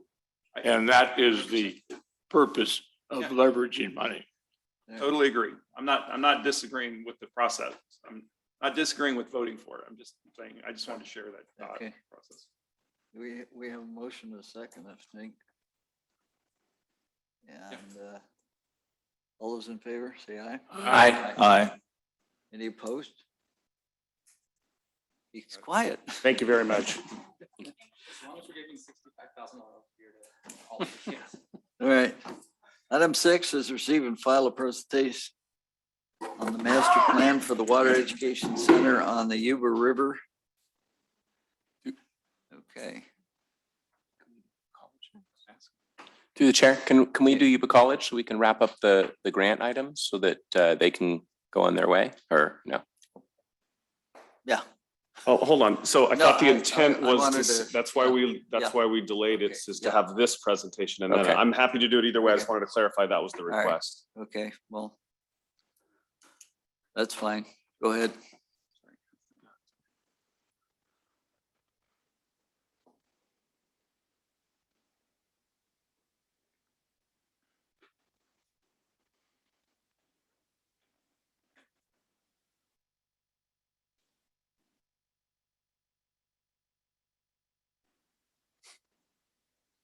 They're seeing, right? Felt a little left out in all those conversations. I wanted to jump in and finally I get a chance. So here we go. So we're talking about the Watershed Experience Center and DLR's master plan, but I wanted to give a little introduction and background on how we got here. In particular, because this has been a couple-year process and because we have a few new board members that I think we owe an explanation of, the process that we went through to get here. Okay, so first off, I just wanted to show the agency's vision. This is not the water education vision. This is the agency's vision. Our new vision, a prosperous and thriving Yuba County and elevated quality of life for residents achieved through strategic water resource management and community investment. That's the agency's overarching vision.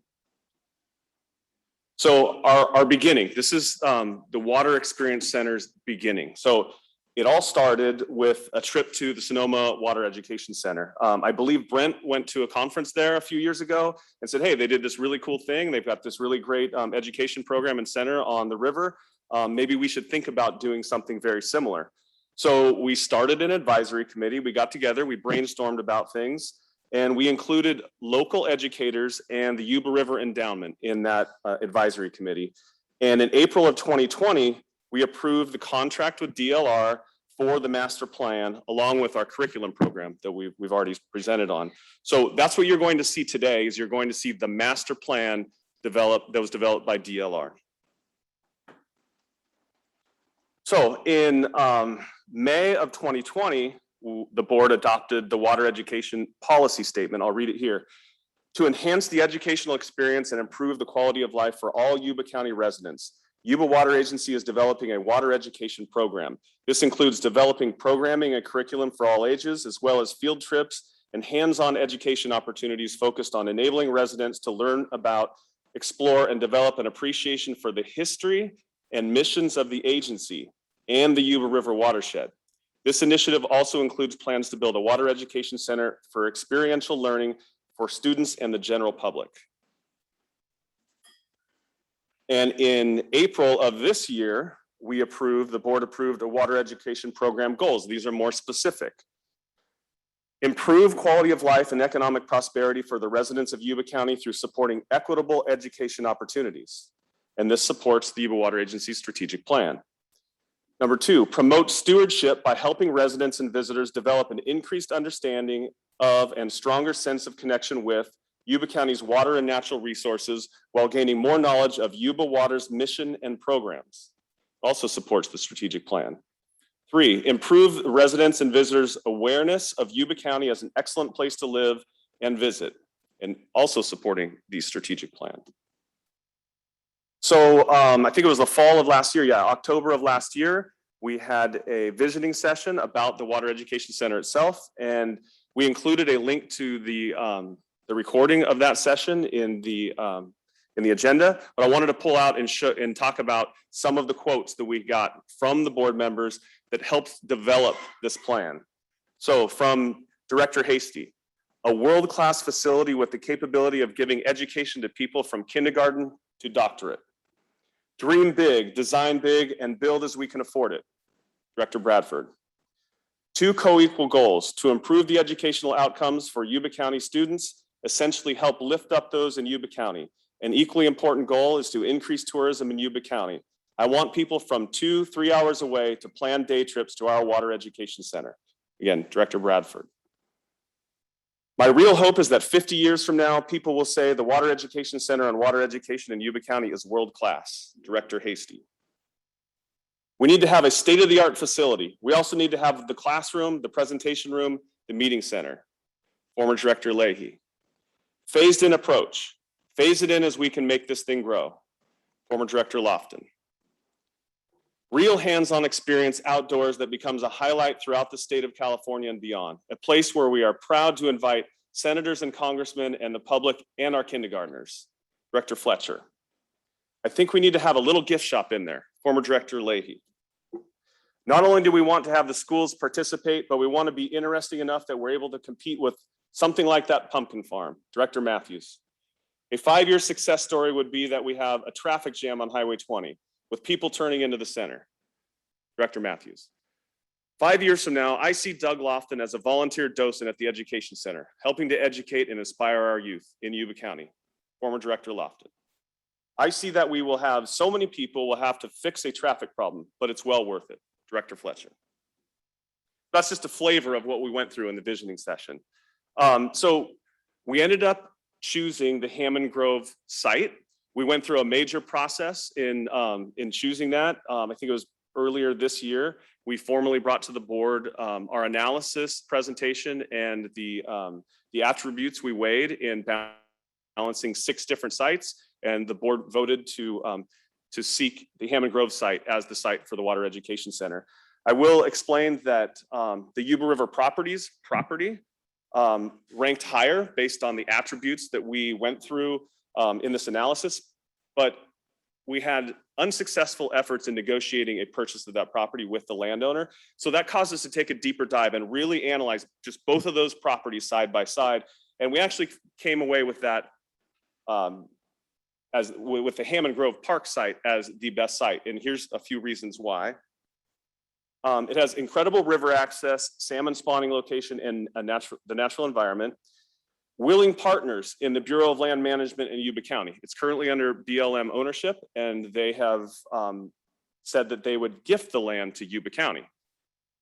Many millions of dollars of Caltrans funded road and bridge improvements are taking place on that section of Highway 20 to make the ingress and egress better. But I think most importantly, we landed on this item: keeping public assets grouped together and ensuring that private land can remain on the county's tax rolls. So this Hammond Grove site is right adjacent to the Sycamore Ranch property that is currently owned by the county. So this would just expand the county government's land holdings, and it wouldn't take away the private property that's owned by Yuba River Properties. So we formally landed on the Hammond Grove site. And you'll see in DLR's presentation a phased approach. So they have this master plan. It is not specific engineering and design. It's not specific architecture. It's a master plan where they went out and talked to people in the community. They touched base with the tribes, that touched base with others. They looked at the habitat that's provided on this property, both in the river and on the site, and how that something could be designed there by blending into the natural community and not impacting the natural community. So that was the process here. You're not going to see specific engineering proposals. This is a global master plan, but you will see a conceptual phased approach. I believe there's 5 phases, and this could be implemented where each phase has an incremental benefit. So phase 1 could be designed such that there's access roads, parking, bathrooms, a building, in infrastructure, and it could provide a benefit. It could provide a building where students could go learn. It could be like a multi-purpose type classroom with bathrooms and just your basic facilities. Any subsequent phase would have another incremental benefit. So that's the concept you're going to hear from DLR. I just wanted to provide the background and provide a little introduction to DLR. So I'm going to hand it over to Mark. I may need your help.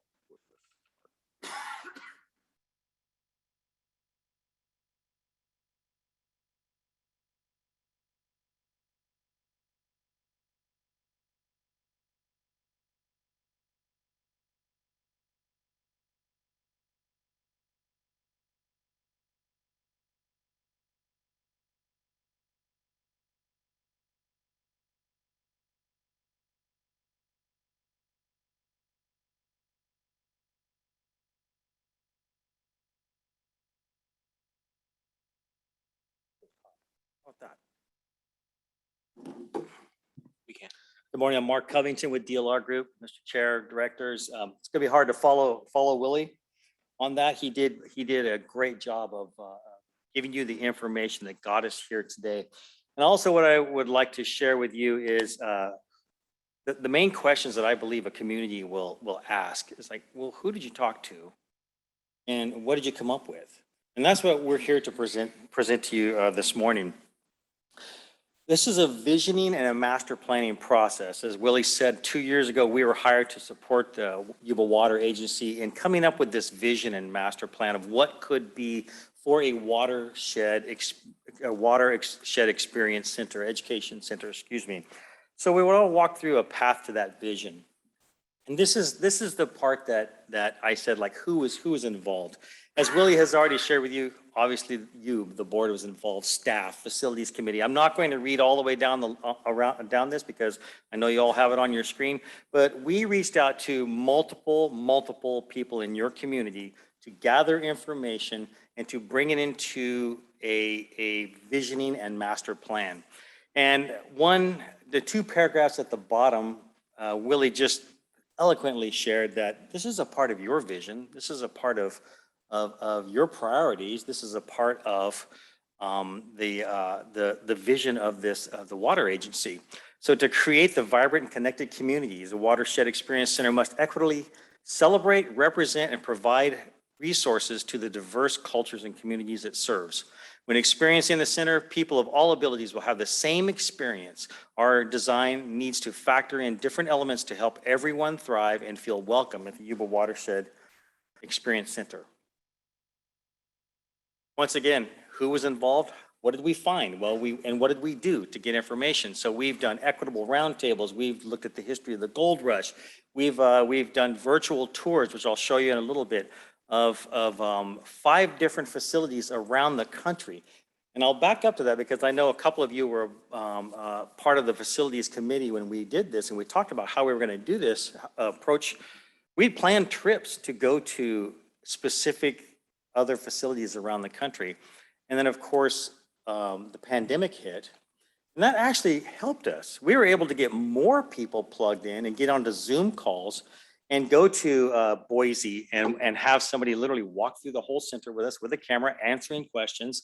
Doherty Education Center in Omaha, Cedar River Watershed up in Washington. So we were able to gather an enormous amount of information from other agencies such as yourself that has done the very same thing, that has the very same type of vision that you do. Excuse me. Throughout all of this, I'll go to the last couple of bullets. We've done a phasing study and we've had multiple meetings with staff. All of this is currently on your website, this information, and available to the public. And it's through the Yuba Watershed Experience Center webpage.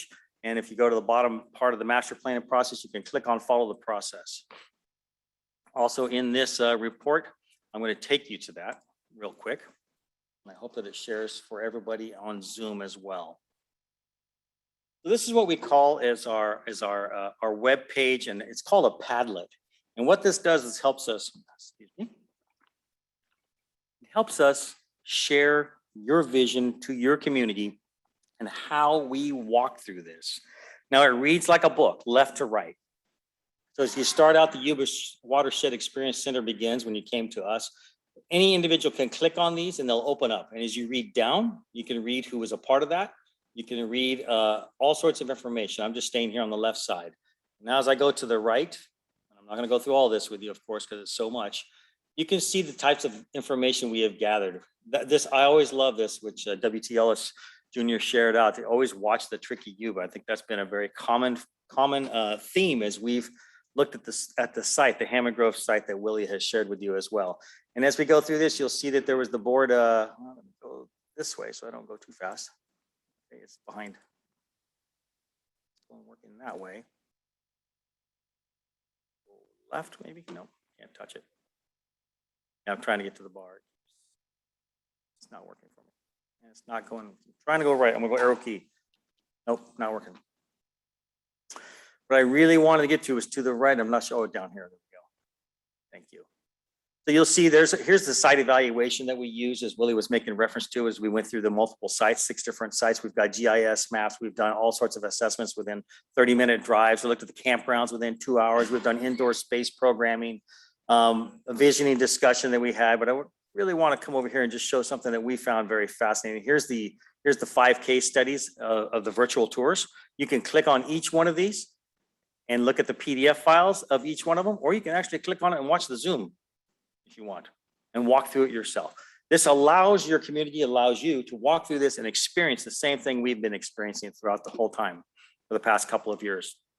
And as I get over here to the Hammond Grove site, I just want to click on this, sort of show you some interesting information that we discovered on how the tricky Yuba moves.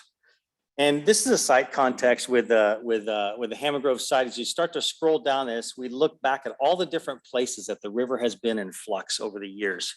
And when you read, it's hard to read on the bottom here, pre-1850, the river was way out away from our site, away from this site. In 1911, starts moving that direction. 1947, moving that direction. Of course, with the dredgings and such, and during the gold rush, 1973 completely moved it over here. And then up to 2018, it's right in front of the site, the Hammond Grove site, which is over off of Highway 20. And oh goodness, Sycamore Park, right? Is that what it's called? Yeah, thank you, Sycamore Ranch, thank you. So very interesting information. Of course, we cut cross section through it, looking at it and seeing how the active dredging has caused this river to be in flux. We've taken a look at the waterways and access to the waterways of this site itself, and how the embankments can erode away. And we look at there's a closed landfill on the site. We're looking at different views that we can take opportunities with. We've looked at different vegetation on the site. Here's a bunch of photos that show we have a mixed hardwood forest at the backside with a riparian forest at the front. We also know that there's fire challenges with the site, where the winds come from the south and the prevailing winds come from the south. The sun exposure, obviously from east and west, it can be some dry slopes. So we've done those exhaustive studies as well. Looked at how the river and possible river trails and what the whole condition is right along the front side of this site. So you can kind of go through this and see the different types of information just in this one spot. I constantly go back to is the tricky Yuba. And then we show on this seasonal change of the Yuba, where we're going from January through the year. You can see the times when the steelhead are running, the salmon run. This is at the site when the wildflowers are growing, the grasses, evergreen, and on down. How you can, it's quickly easy to just see as the Yuba River flows and is high, the fire danger is low. And here's your fire risk is high when the river is low. So these sort of things are what a person can experience as they go through this. And if you continue to go clear to the right, you'll get to where we are today. And that's where I'll jump back into today's board presentation. But this is a very useful tool and is available on your website at this time.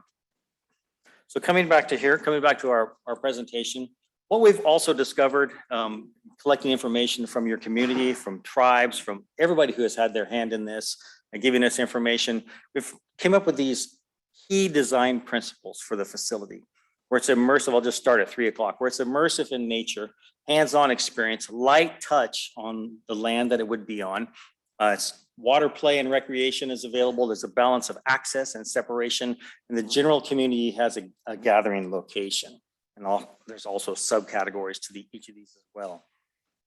This is a sample of how we came from the Hammond Grove site to the Yuba River site that Willie had just shared earlier, and all of the information he shared with you, looking at a 47-acre BLM property compared to a 300-acre private land. Once again, that's a shot of what we discovered. This is where I was actually supposed to take you and run through that with you. We've also looked at these species. I think it's covered up top, but I don't know. But what we've discovered is that there are species that we didn't do an EIR on this, but we did determine that there are species that are indigenous to the area that could be on this property. You'll see our study shows which ones are potentially endangered, which ones are potentially threatened out there. So that's once again why we get to this light touch on the property. Looking at the light touch on the property, we came to our groups in discussion and talked about ideas of what that looks like. How can we create something that meets your vision and also integrates into or immerses itself into the environment that it sets in and becomes a sustainable type of approach that creates a light touch. So we take all those ideas of a vision and we start to turn them into a plan. We act on what we discovered. So this is the site. If you're familiar with it, I know that there's been a couple of you that have been out there, at least when I was out there as well. We've also held a community meeting out there, and I know there were a couple or maybe one director that was out there. But when you look at this site, there's a lot of erosion that has occurred over the years, possibly even from the gold rush. Not quite sure. There's mining been on here. You'll see in the lower picture, when we look at this as architects and landscape architects, we see an oak tree threatened, because this root structure is about to be washed away. We're about to settle and fall over. So when we look at this, we see this with mature oaks and the little valleys that's being created. We see them as actually building opportunities. So this is sort of a cutaway section and elevation of an idea that we could do on the property. And that is in these large rectangular areas to take those and have building opportunities where we could actually shore up behind an oak tree or near an oak tree, backfill against a building or backfill on a wall, and save and help preserve, if you will, the surroundings that are on that site. So we look at these and consider these to be building opportunities. Once again, we're not doing a lot to the site. It's actually light touching the site. So when you look at it in a full plan, I showed you that we've done a study of the trees. We've done a study of the area around there. We've got that landfill that just sits right dead center on the property. We've also talked to the county a little bit more, and we're gathering more information on that, but it's not a substantial landfill. It's just an old dump is what we understand. So there's no buildings. We have no plan for that landfill. If we are allowed to do something on it later, we'll cross that bridge. But we'll cross it with you, obviously. So we look at each one of those spaces in between trees, in between gullies, around a dry meadow, to where we can restore and stabilize slopes as a building opportunity. And what that does is turns into an overall master plan. Now that gets a little small because we're trying to show the whole site. So this is an overall master plan where we can take and strategically place buildings in opportune areas, immerse them into nature, utilize what the site has given us, and be able to cost effectively build on this existing site. And we'll come through all of this throughout the whole, all of these buildings that are on here are not huge buildings. They're roughly, some of them are only 1,900 square feet, 3,000 square feet. We show a small theater in there for a learning area as well. That's maybe 3,500 to 4,000 square feet. So we're not walking onto the site and proposing, because based on the vision, we're not proposing to come in there and bulldoze half the site and drop this huge facility on it. We're proposing to be strategic through our phasing. I think from there, I want to pull up our landscape architect, Eric Prince from Atlas Lab, and he's just going to talk a little bit about how we bring the form to vision and what this looks like on these cuts. Yeah, thank you all. So the site is a really remarkable site. It's unique. I think it's a world-class site as it is. So the idea of integrating the buildings and integrating access into that site is first and foremost a really exciting opportunity. This is a cutaway section that shows the section north of the Yuba River, the Yuba River to the right. And so we really are orienting access for educational facilities, and so that you can get access to the river perpendicular to the river. And so there's a lot of opportunities that as water falls on this site, from the uplands down to the water, the students and educators can actually parallel that experience to see how water can be improved, the water quality can be improved as you move down to the water. We actually think that there can be improved water quality through increased permeability in the soil, through filtration of the soil to reduce sedimentation and erosion that does go down to the river to improve the salmon habitat. So we think this restorative approach to the setter will help actually improve habitat and water quality. And then that parallel to that track is the students experiencing that improved water quality relationship of the land to the water quality of the watershed itself. And then let's see. And so this is a kind of enlargement of some of those areas as waterfalls, particularly through seasonal rains like we're having now, for students to see the water quality, for the capture of that and the improved water quality of allowing that sediment to settle before it then reaches the Yuba, and throughout that way, engaging the students with the land, reusing some of the cobble material that's been excavated in the area to reorient walls and to provide outdoor classrooms. So throughout the experience is really hands-on educational opportunities engaged with the landscape and with the water throughout. So I really like the idea that we can immerse education into the natural environment of an education center and serve the community with opportunity to just to soak it in. As I was sharing out the building opportunities with you earlier, you know, this is a possibility that we could grab cobble and tailings and create small walls and then cut out areas for learning and experiencing the watershed and the Yuba itself. So like Willie said, this is a vision, this is a master plan. There's no engineering, there's no hard design to this. These are all ideas. So as you saw from the master plan, I'm going to go backwards just a little bit to kind of walk you through this. Maybe do it with my mouse.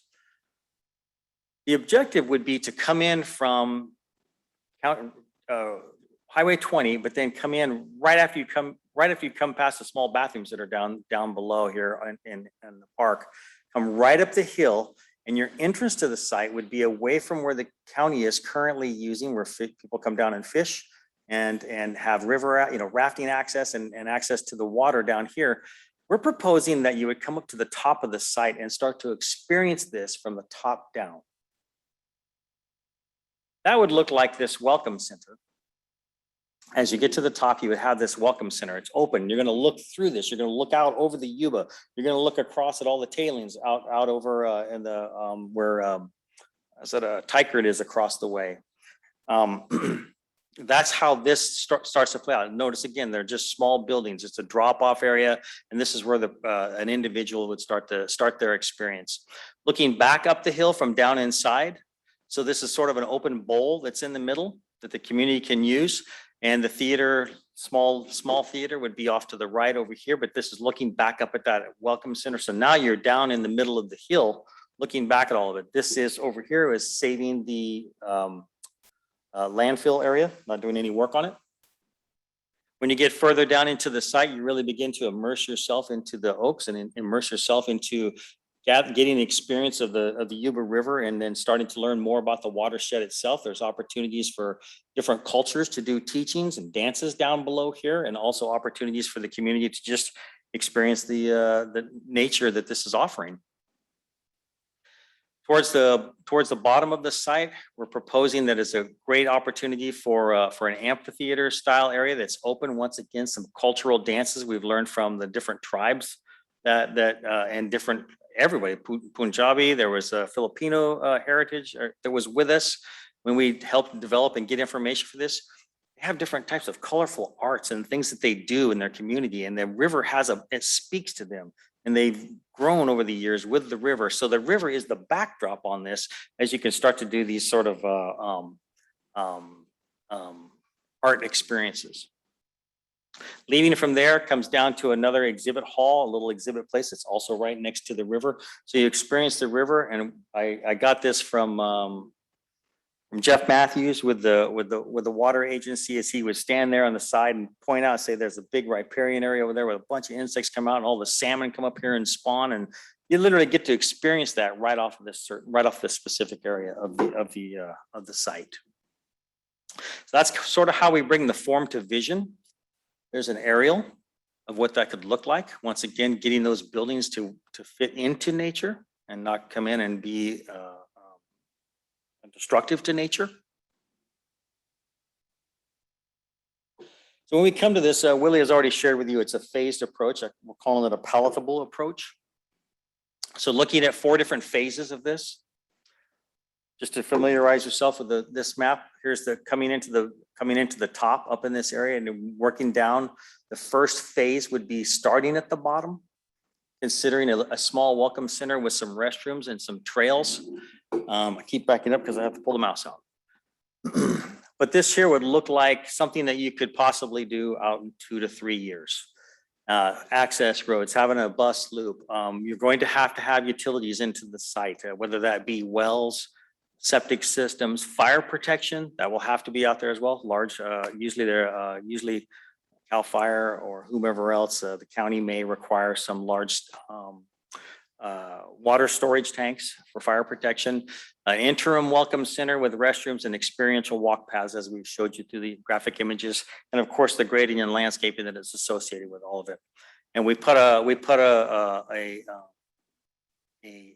price tag out 2 to 3 years with escalation of about $15 million.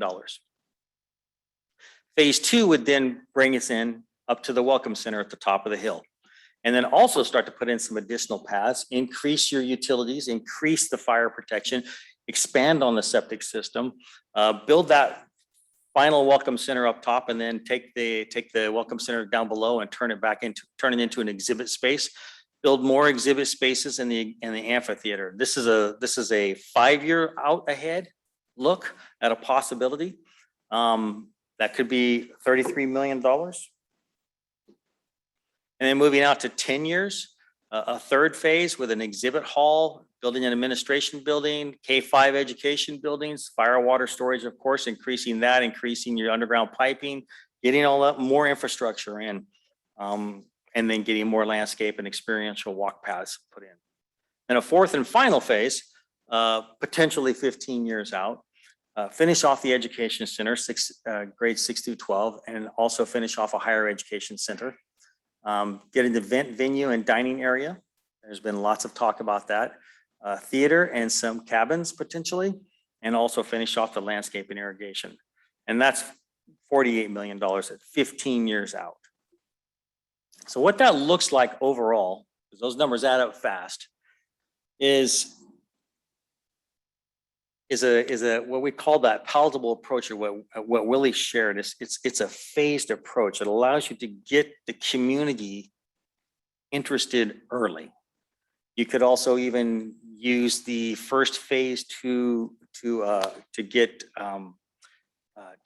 also local businesses interested in supporting the education center. So we proposed that it comes out to a four-phased plan over a 15-year period. You'll see that, and I'm pretty sure everybody understands what annual escalation is. We're only showing 3-year escalation right now for Yuba County.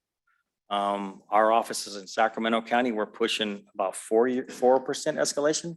One of our other offices in San Francisco is 6 to 8% per year escalation.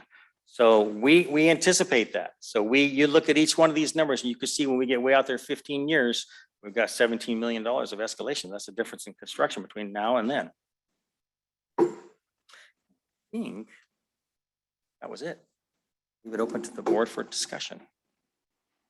Thank you very much. That's a very well put together presentation. You've changed my mind a lot.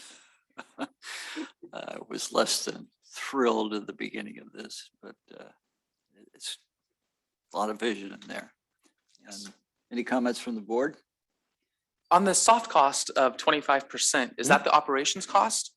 Soft cost is going to be everything. So there's hard costs and soft costs. Hard cost is your construction. Soft cost is going to be the fees that are on top of it, architect's fees, any kind of fees you may have for the county, EIR, if you have to do some all those other things that do not literally build something, it's a soft cost. Legal fees are included, in my head. So in addition to the 120 million, what would the operations cost be? I'm unsure of what that answer is. So okay, that may be something that. And then as far as the like geography of it all, the landfill area will never be able to be used, or is that what's potential possibilities for that in the future? There's a potential possibility in this scheme is a parking facility. to be able to come down to that. It depends on how much the county is going to utilize the second entrance down at the bottom. That's why we say we would come up top with a different entrance, and how the county utilizes that, and then how many, when we go back to the visions that was first brought out, that Willie brought out earlier, right? The vision is to have people wait 3 hours to get there, drive in. And so we're hoping to get people to get to this place. So at some point in time, if we needed to expand parking, that would be the optimum location. So after phase 4, what would the capacity be? Is it 1,000 people that it would be seen a day? Oh, we're looking at close to 700 or a day. A day is, yes, I think we were looking at, no, it's 400, sorry. 400 a day? Yep. Okay.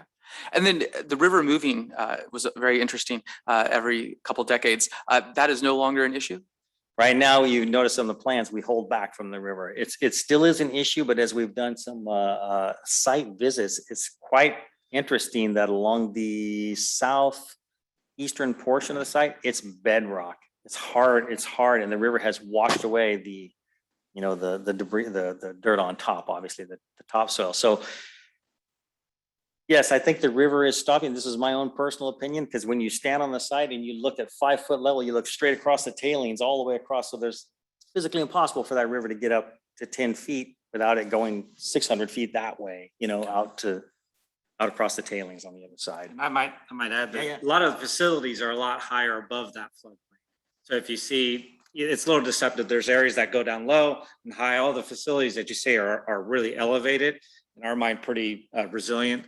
And then even the trails, we try to orient perpendicular so that facilities can kind of adapt with the river as it moves, if it does change, so that we're not running parallel as much, but having everything's kind of orient to the river more perpendicular, which allows more, I think, adaptability to that river. And also I would have liked to have seen more parallel, but your reasoning for not and doing it perpendicular is because of the tricky Yuba. All right, got it. Thank you. The tricky Yuba, yeah. Go ahead, Charlie. Could you expand a little bit more on how these other centers, how many people per day and access and the program we would have in phase 1? Yes,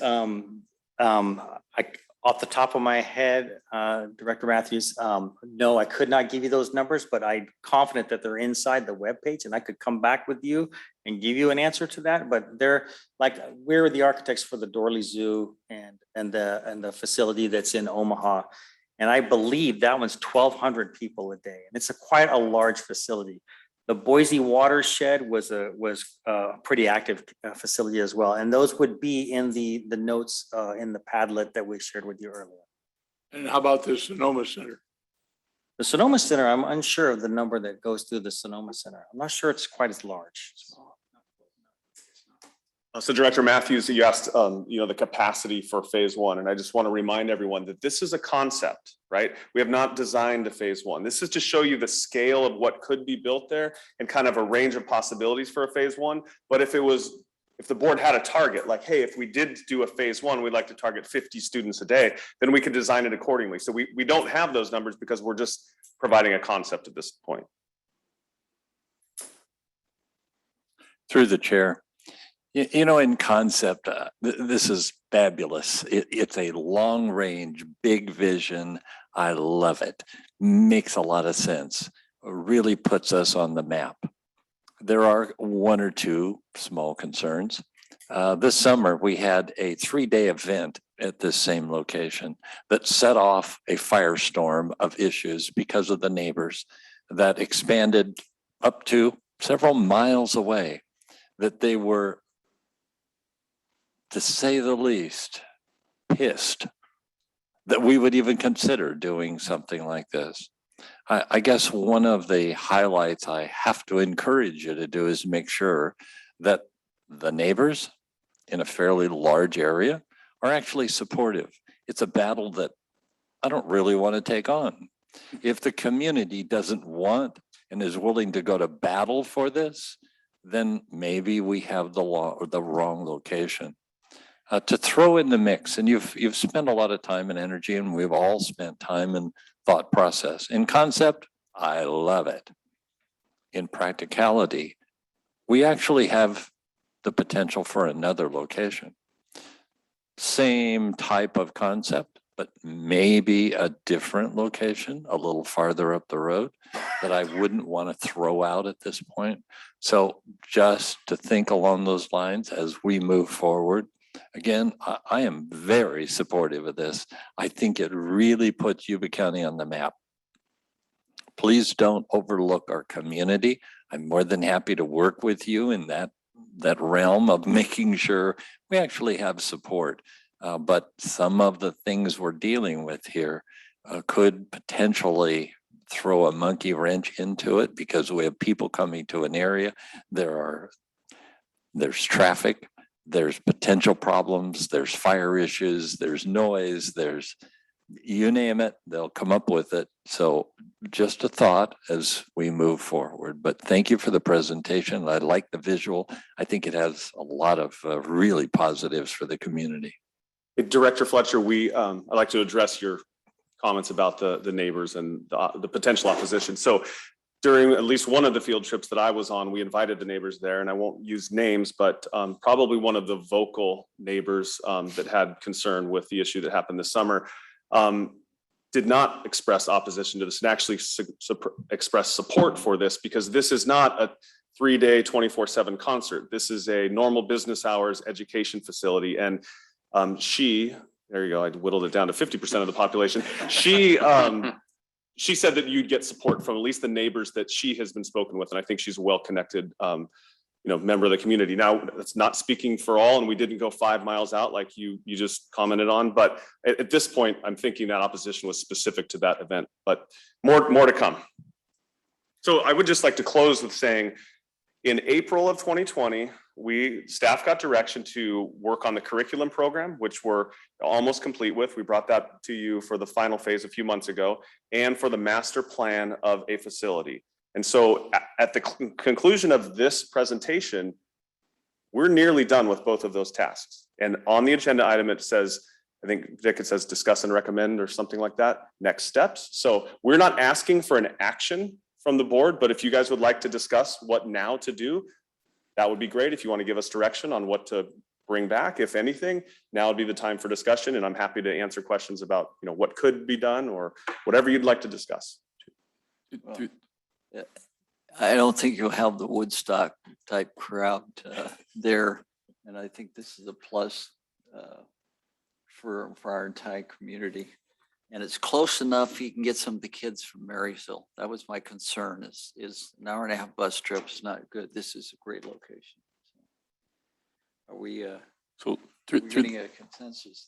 Through the chair, great presentation. Thank you. Loved it. Looks amazing.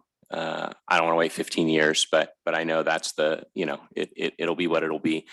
And I think it's smart to phase it. And, from the quote that was shared from me earlier, right? Dream big, build it as we can afford it. And so, I want to do what we need to do to get started on phase 1. So to have staff bring back whatever items that would be for the board to consider to continue moving phase 1 forward. If, the board wants to see that brought before us, I'd certainly want to support that. We have a consensus from the board. Yes. Yeah, I want to speak about this one. First off, I'm just in awe of the project and how you did it. From the starting process to here, wow, big steps. And it is absolutely a world-class dream. And I want to thank the board for the support to this point. One of the things I'm most proud about that you talked about was I'm pretty confident we have never had this much collaboration with so many different groups than we've ever had on a project in Yuba County. And so, and I don't have anybody opposed to it. All the groups are pretty much supportive. Everybody's excited about their part. I'm just in awe, and I'm really, really proud of it.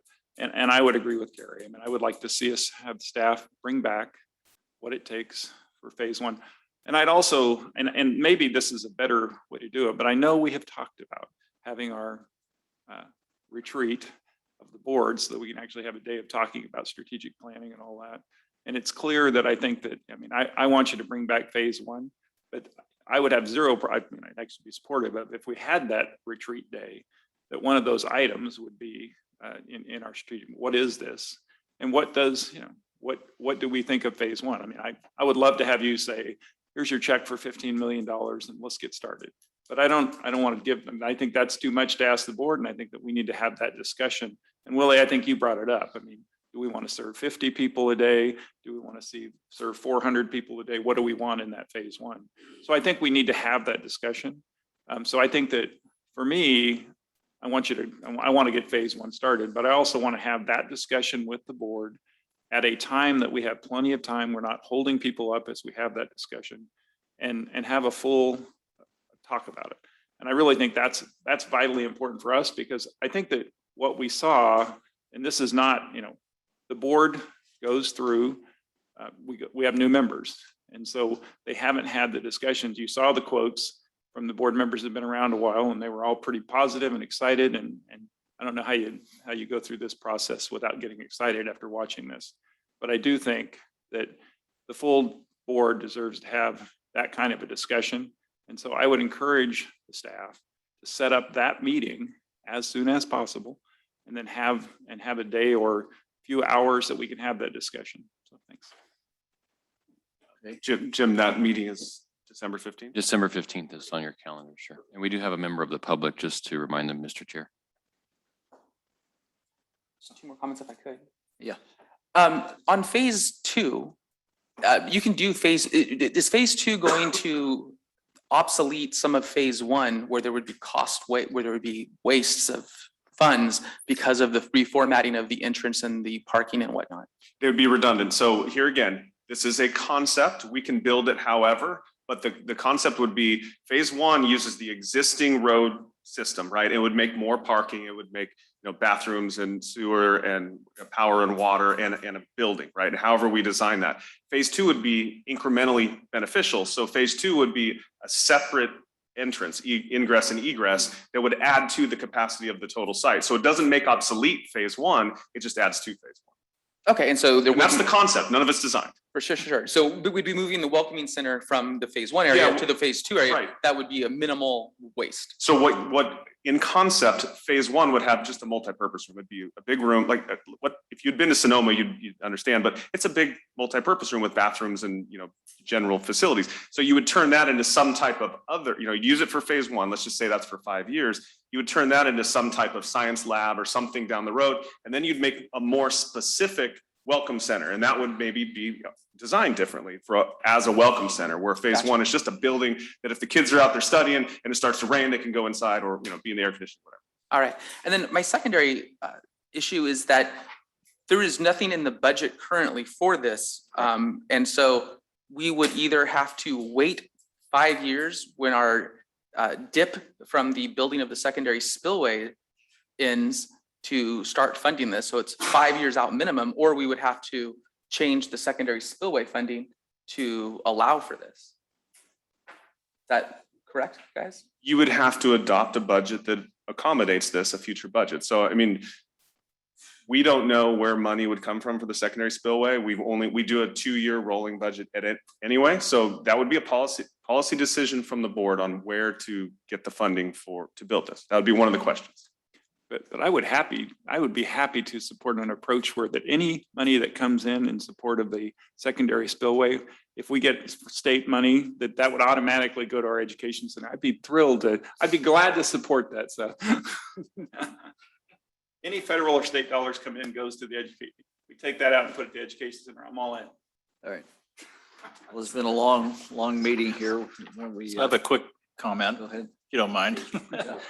It's really great that you've done this project, and like you said, Willie, it's a concept, but it gives us some sort of framework and some sort of feeling for the potential total cost. Up till now, there's just been a lot of discussion. So it gives us something, a template to work on for future meetings and discussions, tweaking buildings or whatever, working with costs, but it gives us a really good start and concept and see where we'll go with it. So I appreciate that. Yeah, that was the idea, to show you what the site could support and give you a range of options through the phasing approach. Exactly. And I mean, just to be honest, Brent's going to slap me for saying this, but phase 1 could be smaller. It could be picnic tables instead of a building, or it could be bigger. I mean, so those are the types of things I think Brent wants to talk about in, a session where we spend a couple hours talking about what would be most beneficial. All right. And I guess my concern is that we build something that the people come to. The biggest fear is we spend money and it's not, it doesn't meet what we expect. Yeah, and I think one of the foundational aspects of that, Director Matthews, is in parallel with the master planning design, we were working on the curriculum and developing relationships with the local teachers and the local educational leadership that, hey, we're building this curriculum and we're also in parallel working on a facility where you can teach this curriculum. So nothing is set in stone that says all of the curriculum is going to be taught at this new center by Yuba Water Agency, but the basic foundational relationships are being built. And if we do move forward with a phase one or whatever we do, we will continue to develop those relationships and develop plans and programs where that curriculum could be given at the facility and additional programs. I mean, there's other stuff that could be added on to this as well as we attract other partners. When we do the planning, we'll have operational projections. Yeah, and Seth, you did ask a question about long-term O&M costs. And so what you saw today was just, what we want to do is get a range of, this is the capital investment. Of course, there would be O&M on top of that. And once we have a specific ask on like, design phase one to look like this and support this many visitors per day or whatever parameters we put around it, then we can come back with, and it's going to cost you this much a year for operations and this much a year for maintenance. All right. Any further comments from the board? All right. Any comments from the? All right, Charlie.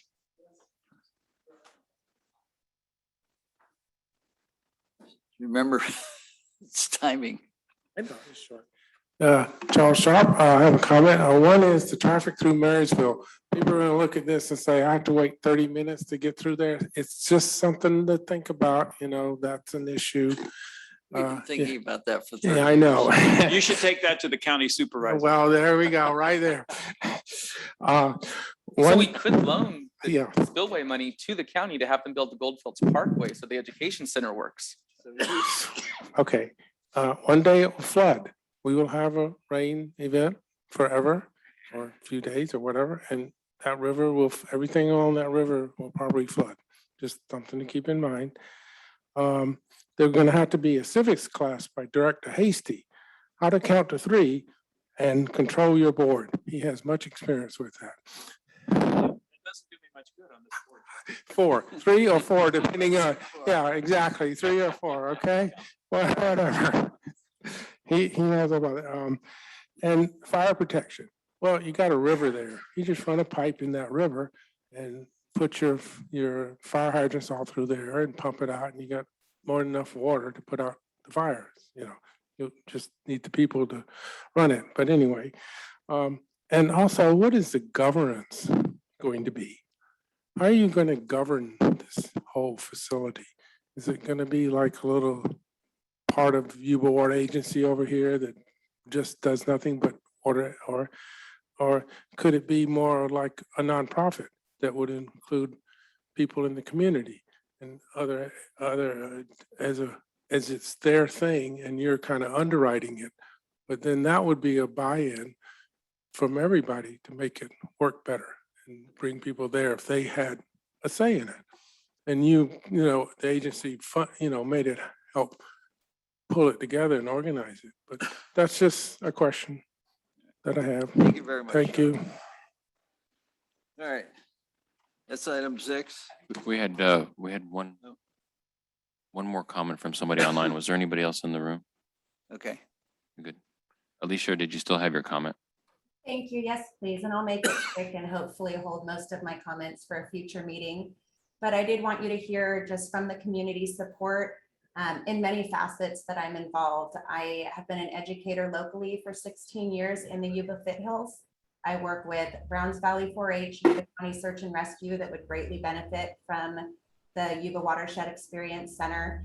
And most importantly, I am a local resident. I live 2 miles up the road. So I am someone that would be impacted by the road, and any construction right now has already been causing some nuances and changes in my life. But knowing that the improvements are there and knowing that the benefit of the center far outweighs any of those temporary discomforts. As somebody who currently works at Marysville Joint Unified School District as a coordinator of innovation, I'm tasked with trying to increase STEM in the schools, and the benefit of having a local center is extremely valuable.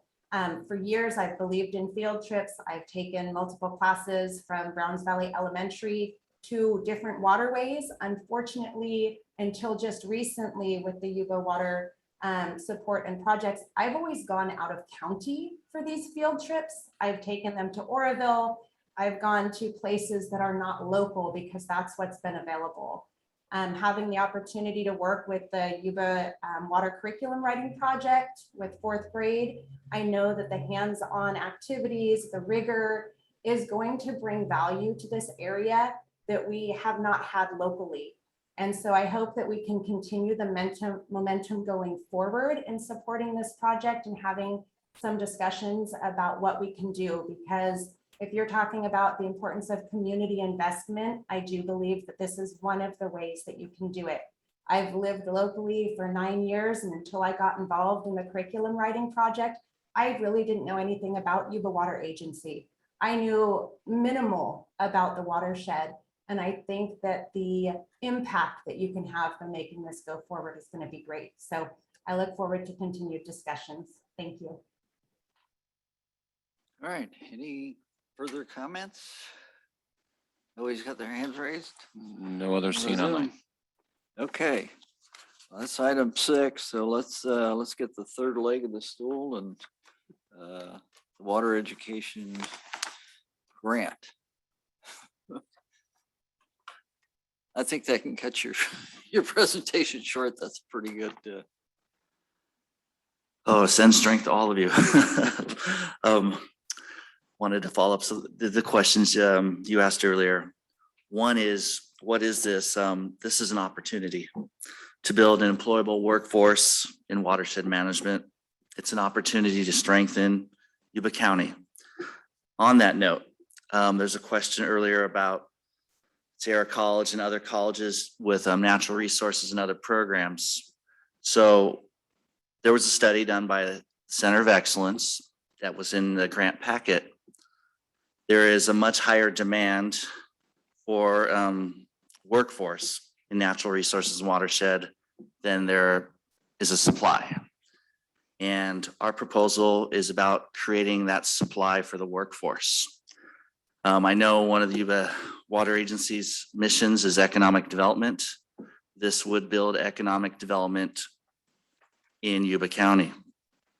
It's really important to note that people in Yuba County, it's not a natural just to go drive to Butte College or drive to Sierra College. This is an equity issue. We need to have our local college be able to provide education and training for the needs of our local region. This is what this proposal would do.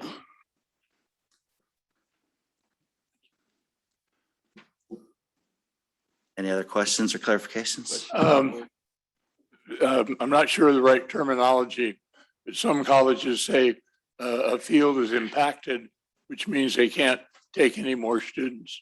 Is this field, like at the colleges you mentioned, is it impacted, or are there extra space there? What I'm really trying to get to is, if we offer the course, are we going to get enough students to justify it? There's programs such as nursing that would be considered impacted. The programs that serve natural resources in the areas are generally successful, but have spaces. But again, I want to talk about the people that we serve in our region, which is quite a lot in Yuba and Sutter County. They don't have an opportunity to get this training in natural resources and watershed management for the jobs and opportunities that are in this region. What's found is, if you go to another college outside your area, you work outside the area and you stay there. If you want your local residents and students of Yuba County to be here and work here and help it to thrive, we need to educate them here. We need to provide that opportunity. Now, I want to talk about one thing.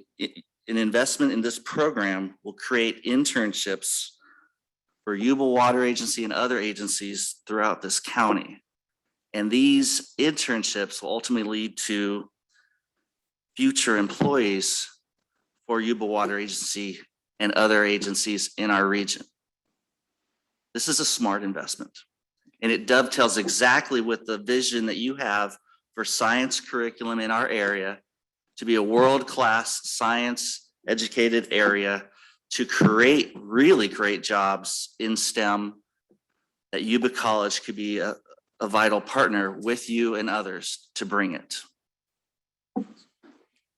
Would this curriculum be available through all the Yuba County college locations?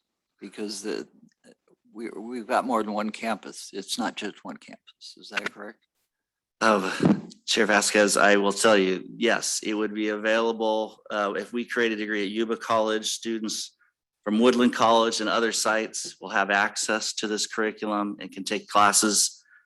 Thing to note is we have distance education.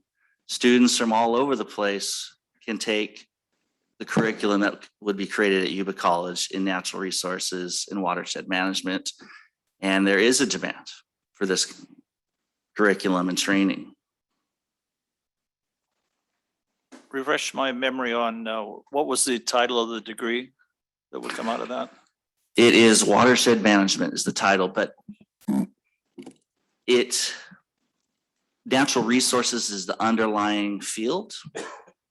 And if you look at watershed management, it includes areas such as forestry, water quality, science and botany. I mean, it's a multidisciplinary topic. So I anticipate numerous certificates that will be very different sounding, such as equipment management with forestry emphasis. Yes, it's much more than watershed management. That was just the main focus for kind of a point of start. So do you have other areas of study not related to this that you're considering developing degrees for, something outside water management? So right now, Yuba College has an associate's degree in environmental studies. We have an associate's degree in physical sciences, geology, and those are areas that will overlap with watershed management. So there's courses that we already offer at Yuba College that would be part of this degree and part of the certificate already that are successful and students are taking it. What we're going to do is we're going to round it out and find out what our employers in the region wants and needs for Yuba County to make it more localized to our needs and not outside. But are there other areas that may have more of a demand that you're considering? Absolutely. If you look at, I mean, Placer County, Sacramento, I mean, the needs for natural resources and our watershed goes up to all the way up to Quincy, California. I mean, you know, you look at the Feather River. I mean, the watershed is long and a lot of work and a lot of employment that needs to be done to preserve it. And So I don't think I'm asking the question right. okay, help me out. So other degrees not at all related to what we're talking about that there's a demand for that you might want to develop. You already have nursing. It was pretty popular. Weights and measures. Are there other areas that you want to develop also? Got a full plate. You know, we have quite a lot. I mean, we're continuously improving the degrees we have, and we work with the community's demands. At this point, I mean, we recently just added an element to early childhood education to meet California's changing policy with regard to having pre-K. So I can just tell you, I didn't come here today wanting to ask you for a different degree. Right.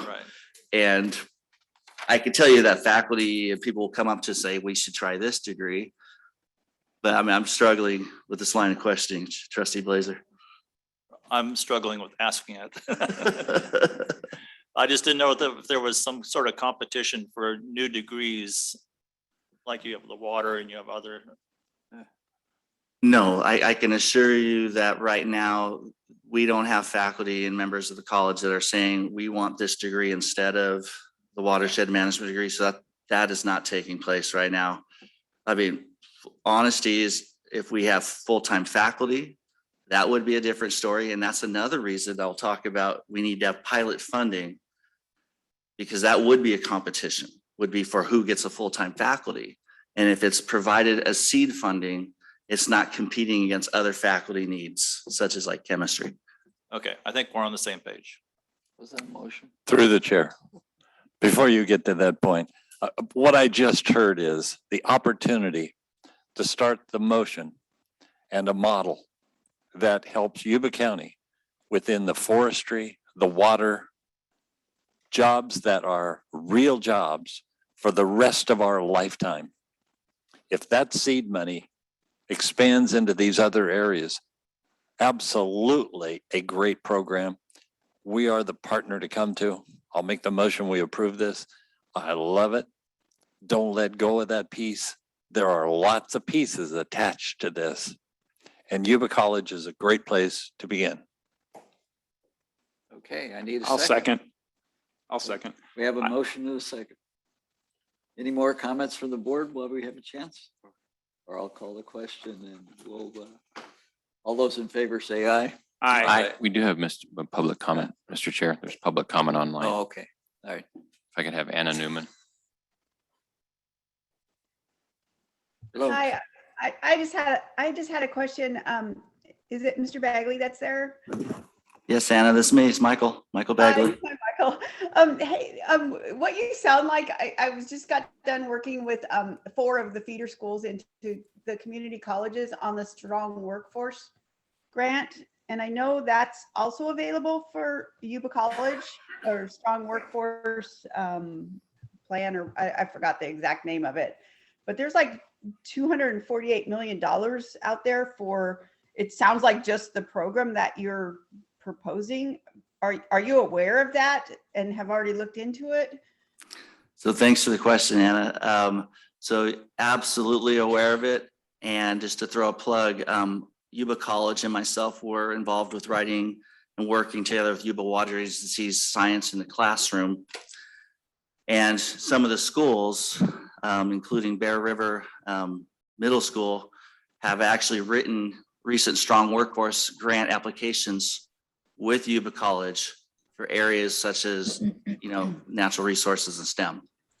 So there is quite a bit of funding in Strong Workforce. It's a career technical education categorical fund from the state of California. It's been consistent. And we already put in the application that we had planned to use it early on, if this proposal were supported, to work on recruiting and marketing of our local schools to let them know about this new program. So yes, thank you, Anna. There is much additional funding that Yuba College would have to contribute to the success of this watershed management and STEM program. Thank you. And there is a lot of money available, consistent money, like you said. And also, I think it's really important to articulate with the high schools, because they're all required by the state to do these career pathways. And part of the push is to start the career pathway in the high schools, if not the junior highs, and then continue and finish the pathway through the local community college. And so reaching out to the high schools for some of those initial courses and curriculums is super important for, I think, recruiting people into the program at Yuba College. Absolutely. The term used in community colleges is guided pathways, but it's definitely part of career technical education. One of my other roles at Yuba College is the head of dual enrollment, working with the high schools to help them out with offering classes to their students for college credit. I'll give you an example of one of our great partnerships is with Wheatland High School, and they have an agricultural pathway with Yuba College. And one of the courses in an ag pathway would be soil science. And soil science would fit perfectly with this watershed management. As we heard from our presenters on the watershed experience, the erosion issues, So soil science and working with local high schools for dual enrollment in this STEM pathway are a natural fit. They've already started and they would just be enhanced by this approval. All right, we're gonna have to take a break here soon, so. That would be a beautiful pathway. That's great. Thank you. Thank you. Okay, we got a motion to second. All those in favor say aye. Aye. Any opposed? Opposed? Opposed. Okay, motion passes. Let's take a 5-minute break at least. Go into closed session. Is that all right, Wally? I got my manager's report. I'd like to zip through that and I can make it quick and then we could go Okay. into break. Okay. But before I do that, the item on all the grants, I guess it's discussion item 4 today. It was a bit fragmented. We've changed our grant process. We've talked about that. And our concept was to bring all the grants as a package. I think we're going to stick with that. And in the future, if there's items that need to be pulled and discussed in more detail, we can do that. But I'm going to direct staff to keep the concept, bring it the same way we brought it today, and continue that and see if we can move that through and gain momentum in that process. I think So, these are very unique grants. yeah. that I want to. I just wanted to be clear that we're going to keep with the same program. Okay, let me get my bearings here. I'm going to make this very quick because we've gone a long time here. I think the most important thing I want to report on is the record-setting storm that we got 2 weekends ago. Although it was wonderful and we're not going to complain about it, it's not a drought buster. It was great. New Bullard's Bar came up 50,000 feet, or 50,000 acre feet, about 20 feet in elevation. We got 7 to 11 inches of precipitation in the watershed, a little bit of snow in the tail end of the storm. It was wonderful. And it looks like the storm window is somewhat open. I mean, we had precipitation yesterday. But it was great, but more is needed to get us out of the drought. The Narrows 2 unit is back from annual outage. It came back late last week, so things are going well there. Right now, all of our units are online as planned. We're planning to go into the Colgate outages in the next few weeks. Tim Trung, our chief dam safety engineer, has started a major project in the dam right now. It's been in planning for a few years. It's the New Bullard's Bar Dam Foundation remediation. It started this week. It'll continue through next April. This is unlike the spillway where I report to you about the spillway maintenance because you can see it. This is actually happening inside the dam, and it consists of drilling 29 new foundation drains, drilling, installing 10 uplift pressure monitors, flow tests using packers, don't know what that means, and flow meters and drilled holes, and collection and disposal of drainage in compliance with permitting requirements. The bottom line is this is an uplift pressure dam safety project that I want you to be aware of, but you won't see it. You're spending a bunch of money on it though. Okay, with all that, I think the most exciting thing was we got a call from new Fox Weather channel, which just started a couple weeks ago, and they saw us on Yuba Net and a couple other local news outlets and said, hey, we want to do a story on atmospheric rivers. So they got myself and Marty Ralph of Scripps on, I think it was Friday morning, and we talked about the weather balloon launches and we talked about operations related to atmospheric rivers and that type of stuff. So we were on a national weather channel last Friday. There's a bunch more stuff, but I just think I can report it later and I think we're good. That's all I have unless you have questions for me. I wanted to hear about the 49er game. And I gave a presentation at Mountain County's annual conference last Wednesday about atmospheric rivers and related items. And I pointed out that you can learn more about atmospheric rivers watching Sunday Night Football than you can with all of the presentations we've ever seen. They had a wonderful presentation of atmospheric rivers because the game was happening during the peak of that storm.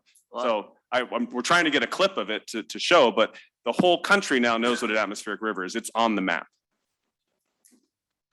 All right. That's it. Thank you. Is that good? Can we have a break before closed session now? Thank you. We're gonna. Huh? We'll come back for. I gotta. I'm sorry. You're about 2 hours past my time. Yeah, that's what we do right now.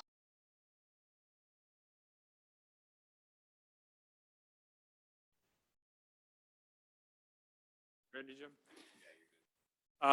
In the closed session, the board voted by a 7-0 vote to authorize the agency attorneys and general manager to file a amicus brief in Valley Honey versus East Bay Municipal Utility District as requested by East Bay Mud.